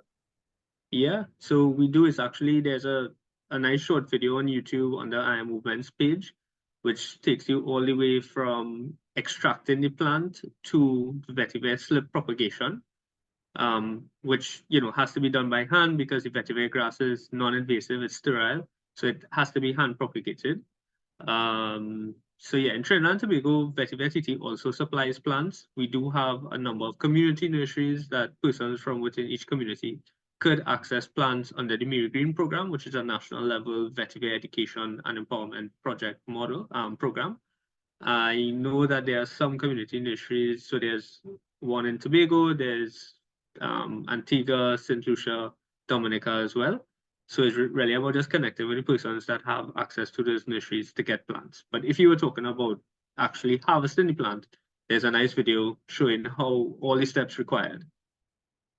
And sorry, Chani and Adaya, but just to jump in, if you want to get plants to start your own nursery or to start your own hedgerow, whatever, and you don't have it in your country, under the EbA CBF project, we actually created a protocol with all of the SPS requirements, a protocol to prepare, to package, to ship, to quarantine, and to wean vetiver plants from Dominica to Antigua. So at least that protocol, that SPS protocol exists, and it allows us to export that using the plant protection units of both Dominica and Antigua. So if you want to get that, we can also share it with you. And what we're trying to say here is, because we have those nurseries established in Antigua, Dominica, Tobago, and St. Lucia, those nurseries don't have to move away from being project-established nurseries to provide plants to the project to a green business where they operate the nursery as a green business, supplying vetiver and other plants that may be required to do soil stabilization or horticulture or even food crops. So even if your country does not have enough supplies of vetiver, you can easily buy or import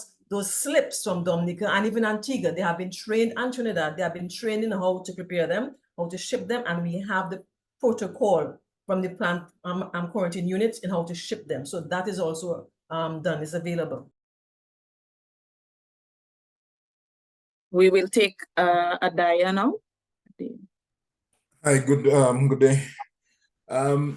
Do we have any resource material where the craft aspect is concerned? Do we have any resource material that actually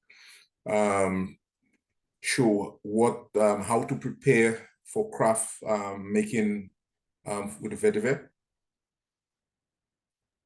So currently, no, we don't have anything on our social media pages, but there has been discussion about doing a video so that we could have that shared on social media for persons, you know, interested just like yourself on craft creation.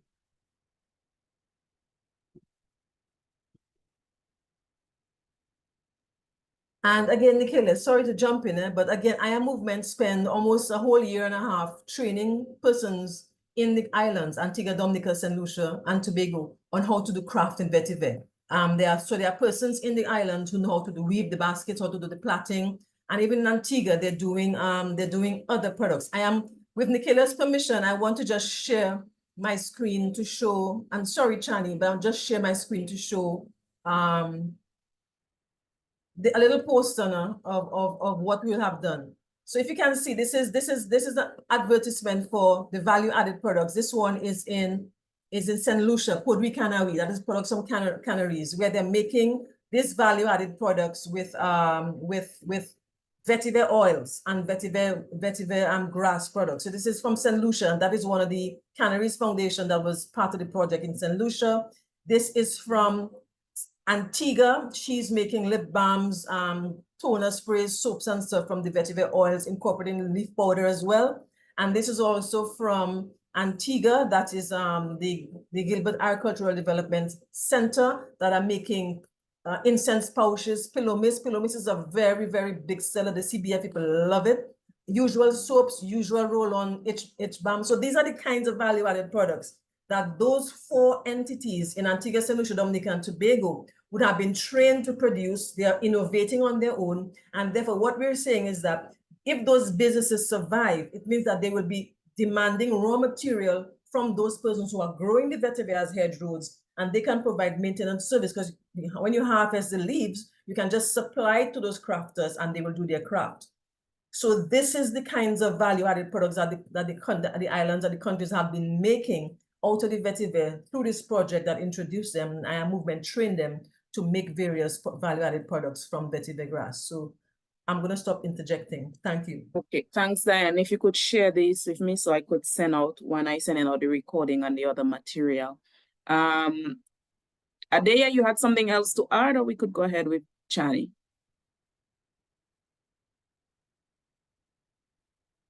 Yeah, that was basically what I wanted to find out. Just whether we have any information on how to actually get into the process of actually creating the crafts and the byproducts with the vetiver.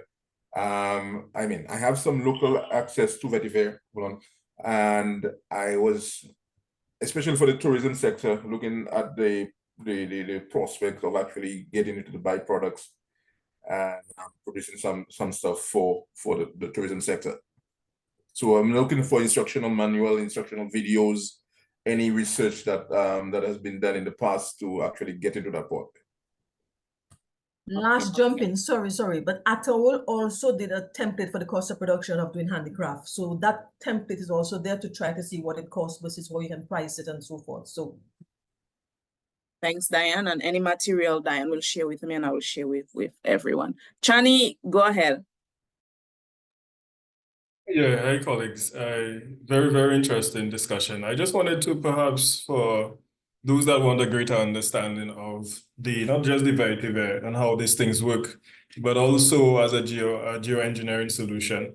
One of the things that, and to be very specific, it is not really the length of the root of a particular plant that is the basis of its usefulness. It's what we call the root reinforcement strength. And that is a very, very important thing, because a root like what was shown in the picture, it could grow and you could get that root where you have a very loose soil and you can have a lot of roots, but if the reinforcement strength is not great, then you will not get the stabilization. So point blank, what the literature has shown is that what you want is what you call a root reinforcement strength, which is the ability of the root to really carry what you call that interface between the hard pan or the soil mantle and also it group in itself. The reason why I'm saying this here, that means that in a case of vetiver, the strength or the usefulness of it as a green engineering tool is not necessarily dependent on how deep the root grow. It really is dependent on how well it is making that interface and keeping that interface between the looser soil and the more compact soil. There are some instances, again, so that we are not very romantic about that situation where you're looking at how well a root system could penetrate whatever is there to create that kind of a plaster effect or that kind of union effect. I am also saying this because you don't have to wait for the vetiver to be 10 feet to actually see the effects. And also there are things that hinder the root reinforcement strength, which are things like diseases, etc. The lucky thing and the good thing about the vetiver is that there are minimum diseases in the vetiver grass here. So these are some of the things I just wanted to add to the discussion, that when you have these hedges, the health of the hedge is very important because it reduces the root reinforcement strength. Therefore, it will reduce the ability of the plant to have the function of slope stabilization. Over. Thanks. Thanks, Johnny. We'll take just some other questions in the chat, and of course, I love you, Diane, Kevan, Ataul, or Richard could take those. Of course, for the general participants, and the question, has there been any costing done for operating a vetiver nursery? That was one of the things that Ataul had to also pull together a template of. One of the more developed nurseries we have across the 4 project countries under the project was the one in Antigua. We actually built infrastructure, shared, and those kinds of stuff. So we are pulling the numbers. The other nurseries, as Kevan would have mentioned, is small community nurseries where you just plant in open area. And that's like one we have in Dominica in the Kalinago territory, where we have an open air nursery, like it's a farm, it's like a vetiver farm basically, but it's a propagation area for vetiver. So we're building the costings of different types of the nurseries. And that's what I said, this project allowed us the opportunity to do different things because not all the countries are the same or equal. So we'd have those basic templates, and then they can add based on the country's circumstance. And I'm sure IAMovement and vetiver and VetiverTT would have their own costings for nursery as well, because they've been doing that for longer than the islands have been doing it. Okay. Specific to you, Ataul, the question, have you had a mostly positive experience in retrieving comparable prices to conduct your market research? And if not, what strategies did you use to retrieve the information? Well, most of in this particular scenario, very positive. Actually, IICA, they had a database of persons that we call upon, and they were very willing to share their particular scenarios. So we could have fine-tuned and get the proper activities and the materials that used in their various activities. I also reside in the market prices as well too, so it wasn't difficult for me to pull that information as well too from my personal aspect. I mean, in terms of the strategies I used to develop that, probably that's what the person was asking, is that, you know, you have to develop relationships with your input suppliers and let them know who you are.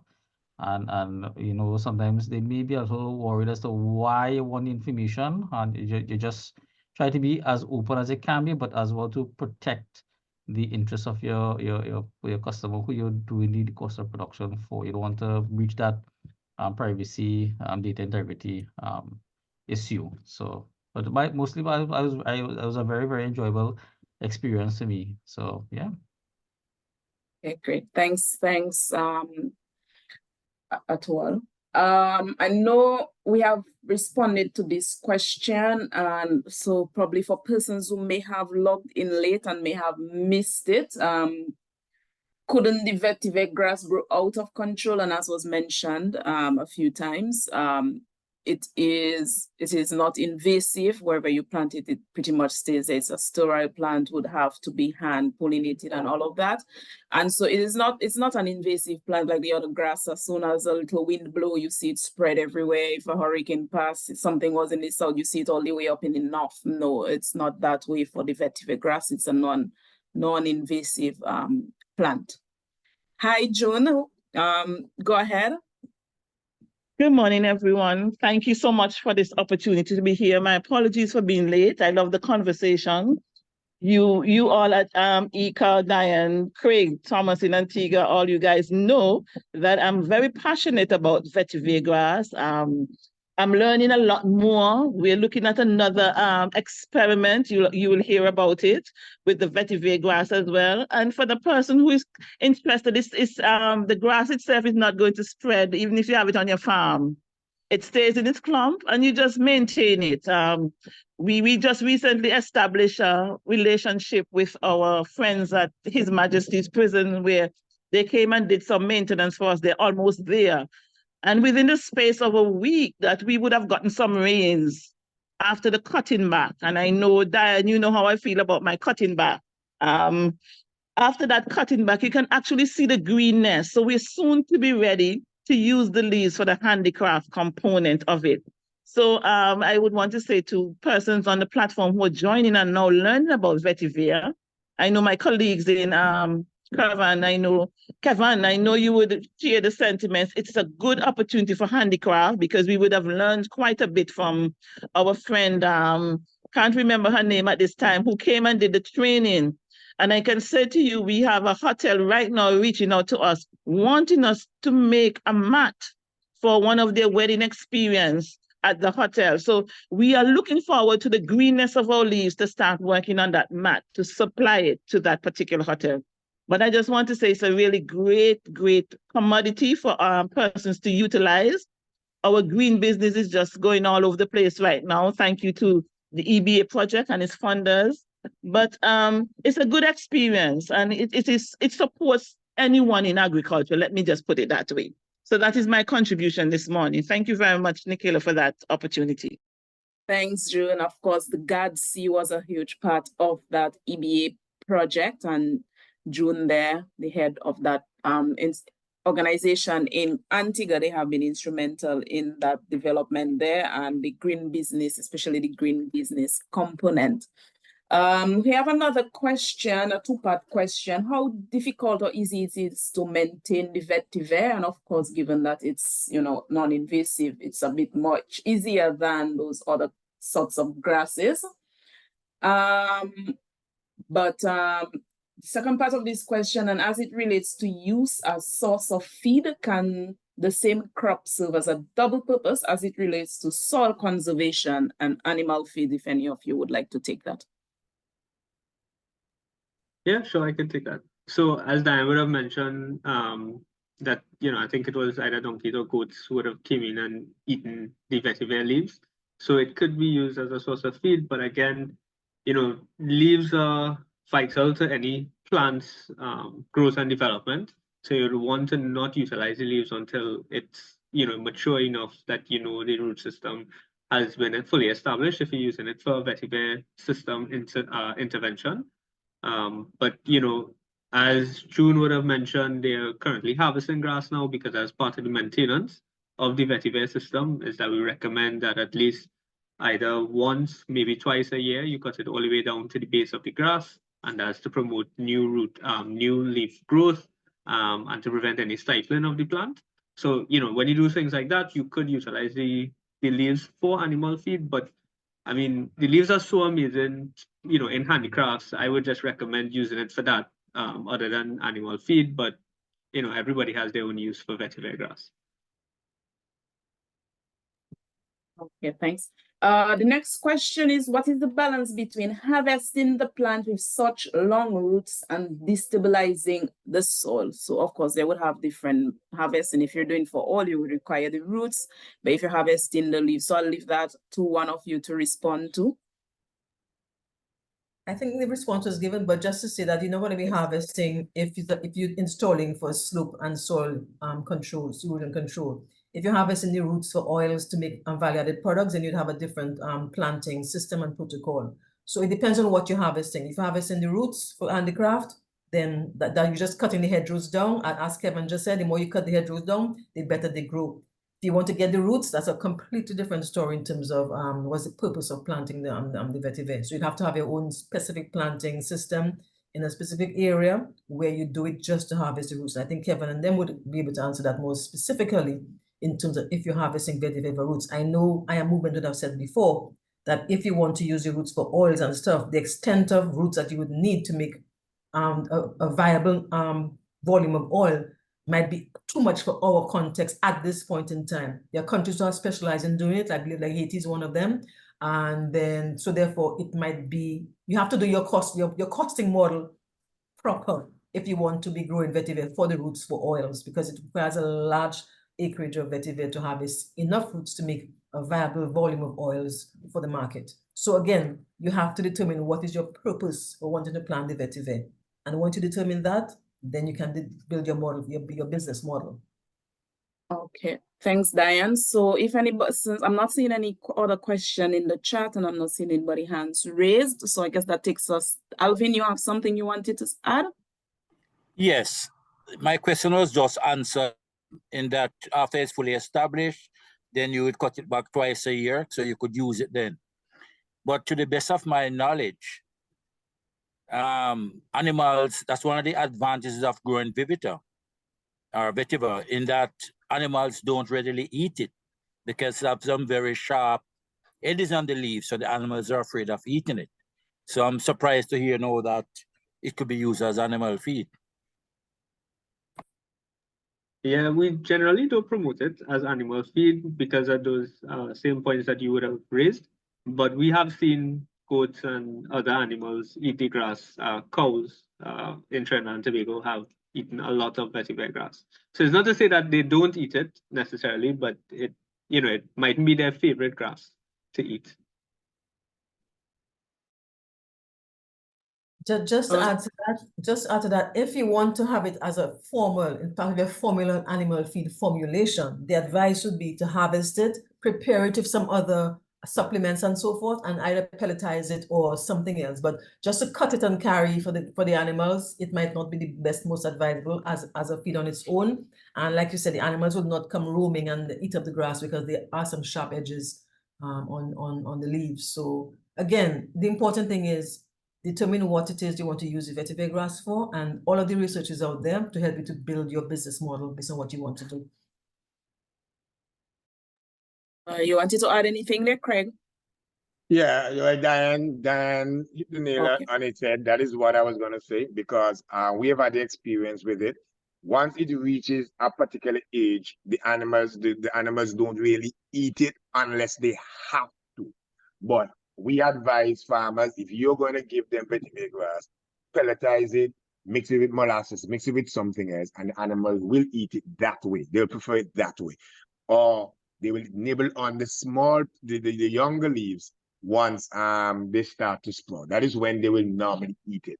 But as what Diane said, that is the best way. If once the leaves are mature, we advise that you mix it with something and then you give it to the animal.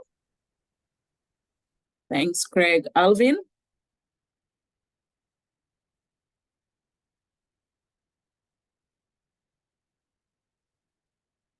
Are you there with us, Alvin? No, I'm good. Okay, great. As I saw your hand come back up. We have just 2 more questions we'll take in the chat and for us to do the wrap up. In terms of your experiences, Kevan and the others, how well does the vetiver plant perform for the purpose of coastal erosion, for managing coastal erosion? So it performs really well because vetiver grass is a very hard plant. So it can tolerate some level of salt water. So during my presentation, I would have shared a picture of the coastal restoration work that VetiverTT did with the Coastal Protection Unit in Trinidad and Tobago in the Queen Anne Beach. And it is getting the sea blast, it is getting, washed on by the ocean from time to time, and it's still surviving. Vetiver grass can even take up to 1 to 2 weeks of being fully submerged in water as well. So, even in flooding instances, it's a very hard plant. Of course, it has its limitations, but it could take a lot of licks. So that's why we utilize vetiver as well. Okay. So someone would like to get a bit more information in terms of using the vetiver grass for treatment of leachates. I know, Diane, you would have given a photo of that in a septic tank. I know it would have been used in a landfill in Antigua. So if we could provide a bit information outside of the erosion side in terms of leachates and contaminants? I think either June or Craig can really answer that, because the Cook's landfill was different from all the other countries that we approached the vetiver thing in terms of the Cooks next to the mangrove. So maybe June or Craig can talk to that one. I'll ask my colleague Craig to respond.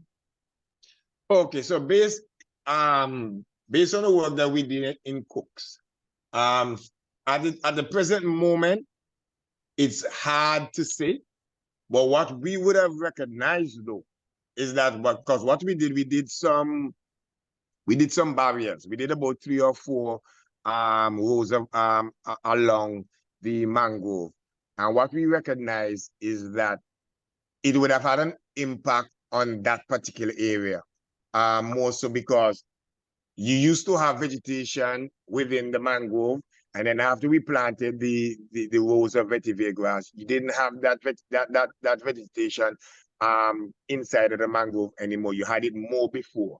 But also we recognize that for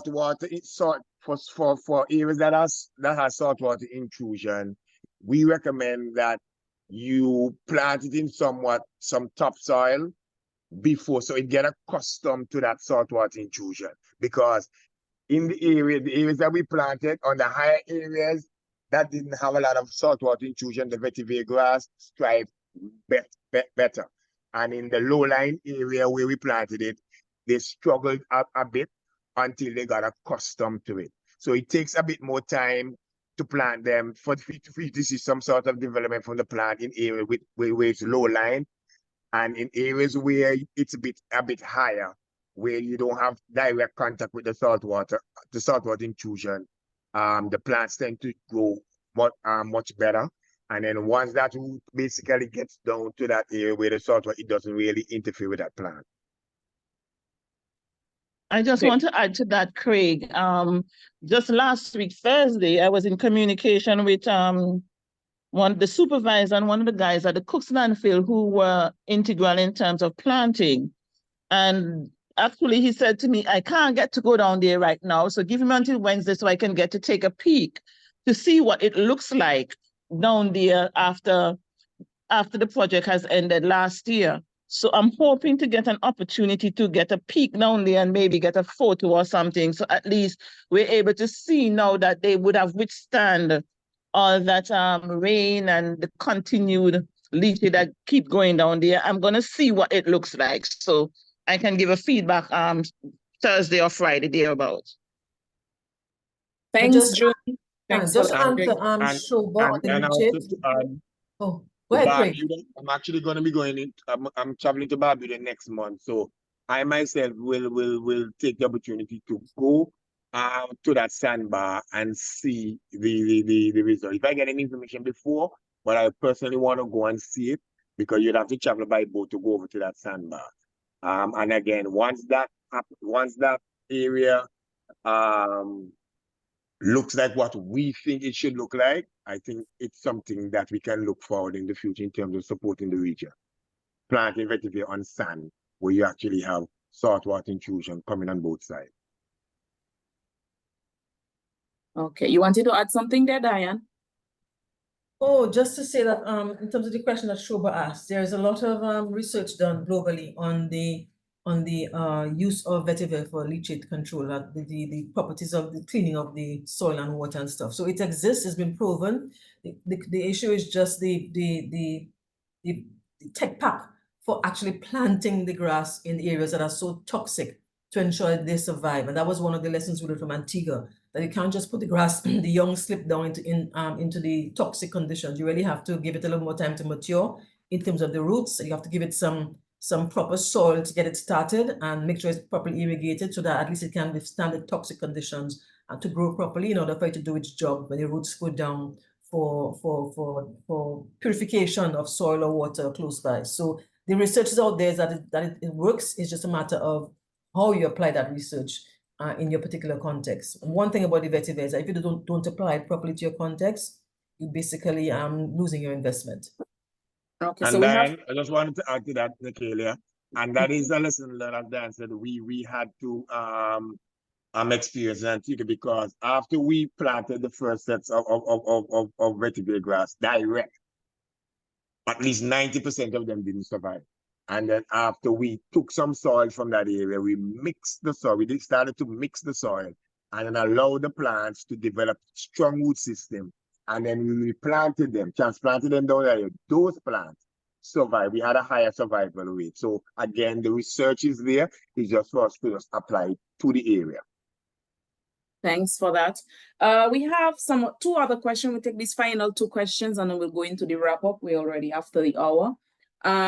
We specific on the vetiver, is it a good source of mulch or fertilizer? Well, yes, of course, it is a very good source of mulching there. And in terms of obtaining nutrients, it is safe to include it in your compost. Of course, if you have it in a landfill, we would not recommend using that in your compost or using it as a mulch, because, in the landfill has a very high level of contaminants. And of course, that will be taken up by the plant, and that will not be good to include on your farm as a mulch or even in your compost bin.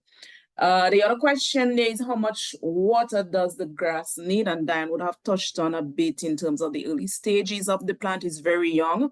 I know when we hear the word grass, we think it's very hardy. Of course, we have to treat it like we grow any agriculture crop, because this is the most sensitive time frame of the plant. And so in terms of how much water, of course, it would be dependent on the area, the temperature and all of that. But I will leave that to Kevan or the others to respond to in terms of experiences, knowing about how much water to add, various stages of the plant life. Yeah, no, you hit it right on the head, Nikila. So it's really just about monitoring the plant. When it's young, of course, making sure no weeds overgrow the vetiver slips as well. And I don't want to add anything more to that because you answered well there. Okay, thanks. So with that, I'm going to send, as we go into the close, I'm going to send out the feedback poll while Diane, you want to do the closing? Okay, so let me just thank everybody for the time it took today to be on this discussion on a most important day for all human and other life forms on this earth. The conversation was about using geoengineering and the experiences from this IICA, CBF, EbA, and IAMovement project, where we were promoting the vetiver grass as a good tool in our solution kit, not by itself, but combined with other sustainable land management practices, and including sometimes where we would have to use contemporary gray engineering for us to get the best of all worlds, of both worlds. So I think what came out of today is if we need to mainstream this away from project support into a viable business that can stand on its own, can create a market demand, can provide a cost-effective service, we need to be able to cost what it would take to have this geoengineering intervention or solution. And that is where Ataul would have come in terms of developing at least a startup template for costing of site installation for land management purposes using vetiver and other things that would be required based on the particular location. Now, importantly, I think the conversation allowed us to look at our assumptions. You really have to have our assumptions clear in terms of what are the particular assumptions that we're making, and are those assumptions realistic? And I think a second part of the costing template would be the risks. We need to be able to identify the risks and what the risk mitigation measures would be and cost those risks. Because sometimes we do costing based on what we think it's going to be. And when the shit hits the fan, sorry for the language, we do not have it in our cost business model. So we have to include in our cost business model that these are the risks. If they manifest, these are the actions that we need to take, and every single action has a cost associated with it. So at least we have some kind of risk insurance built into a model that can tell the person, this is what it will cost you, but if such and such happens, this might occur, and that may be the extra funds you would need to secure the investment. So in terms of the learnings, 4 takeaways from me really is what was said at the beginning, that I think it's by Bernard, is that if you're doing a full-scale vetiver geoengineering or green engineering model as a whole, it is best done at a catchment level. is because one of is not really going to help. So as a catchment model, a catchment area, you have a large enough scale to see an impact later down the line, either at a community level or a particular location. Secondly, it is best done in a combined approach. So vetiver alone might not be the best magic bullet. You may have to combine vetiver with given baskets, with some of the tree crops, something else, contouring and so forth. Also, it has to be costed effectively. So all aspects or all things that could cost, and I think Kevan mentioned the time it takes you to go to the site and to look at it, the time it takes you to prepare the model, the time it takes you to do all those kinds of stuff. So the costing model has to have all of the elements that will create a accurate idea of how much a vetiver installation as a solution would cost compared to a gray contemporary green engineering solution. And also it is best if it is co-developed with other green businesses. June gave you the information about the handicraft and the other value-added products. If those green businesses value-added from vetiver grass are successful and are viable and can meet a huge market demand, it means that there is need for raw material. Where did they get the raw material? From the farmers who have the vetiver as a hedgerows. You harvest the leaves, you sell it to the crafters. From everywhere else, harvesting creates raw materials for input. So the co-development of business, green and geo, is important. And finally, importantly, do not, like any other business, you can't grow your business depending on project money. That's not a business. That's project services. So if you want to create that business, yes, the project money can start you off. But if you want to be a real business operating in the real market, you cannot depend or grow your business on project funds. And that is the whole purpose of today, to get the accuracy in terms of the costing of geoengineering solutions vis-a-vis contemporary solutions, and how we can make it more cost effective in terms of pricing to offer it to the public, to the market, and as well using that to promote the other benefits that concrete and given baskets may not offer from an environmental perspective. So that is my wrap up, Nikelia, and just to thank everybody for the contributions. We do have some knowledge products information that we're going to fine tune based on the conversation here. And once we finalize that, we will give it to Nikelia to share to everybody who has an interest in that particular topic. We are open to keeping into contact persons who are interested in learning more about the past project and what we want to do moving forward, because we really want to create that movement. Like I said, we have to create the movement and not just make the project be a moment for geoengineering as a solution to all the things we need to do to make sure Mother Earth is healthy and stays healthy, not just today, but for the rest of the time we have on this planet. So thanks a lot, Nikelia.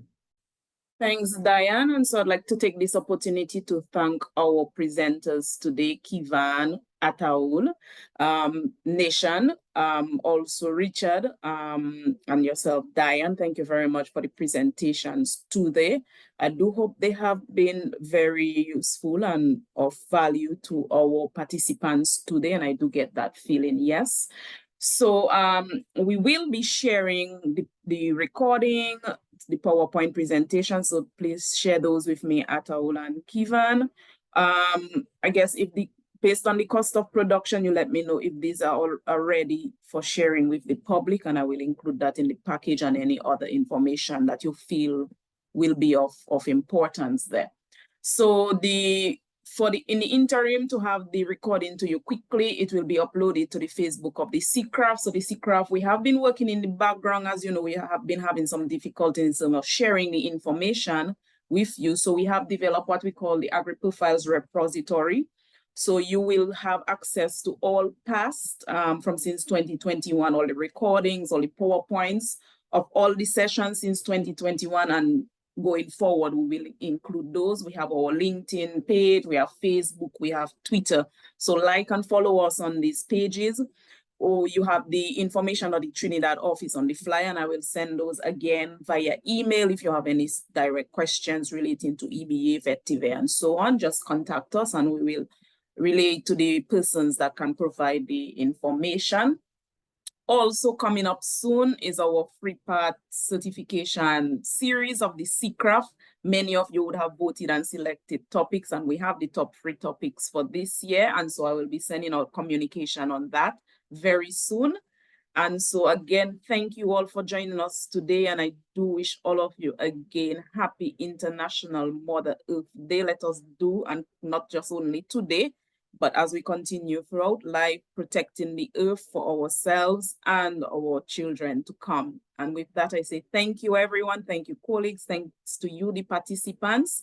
And we do look forward to further engagement in the future. And as I said, if you have any questions, please feel free to contact us.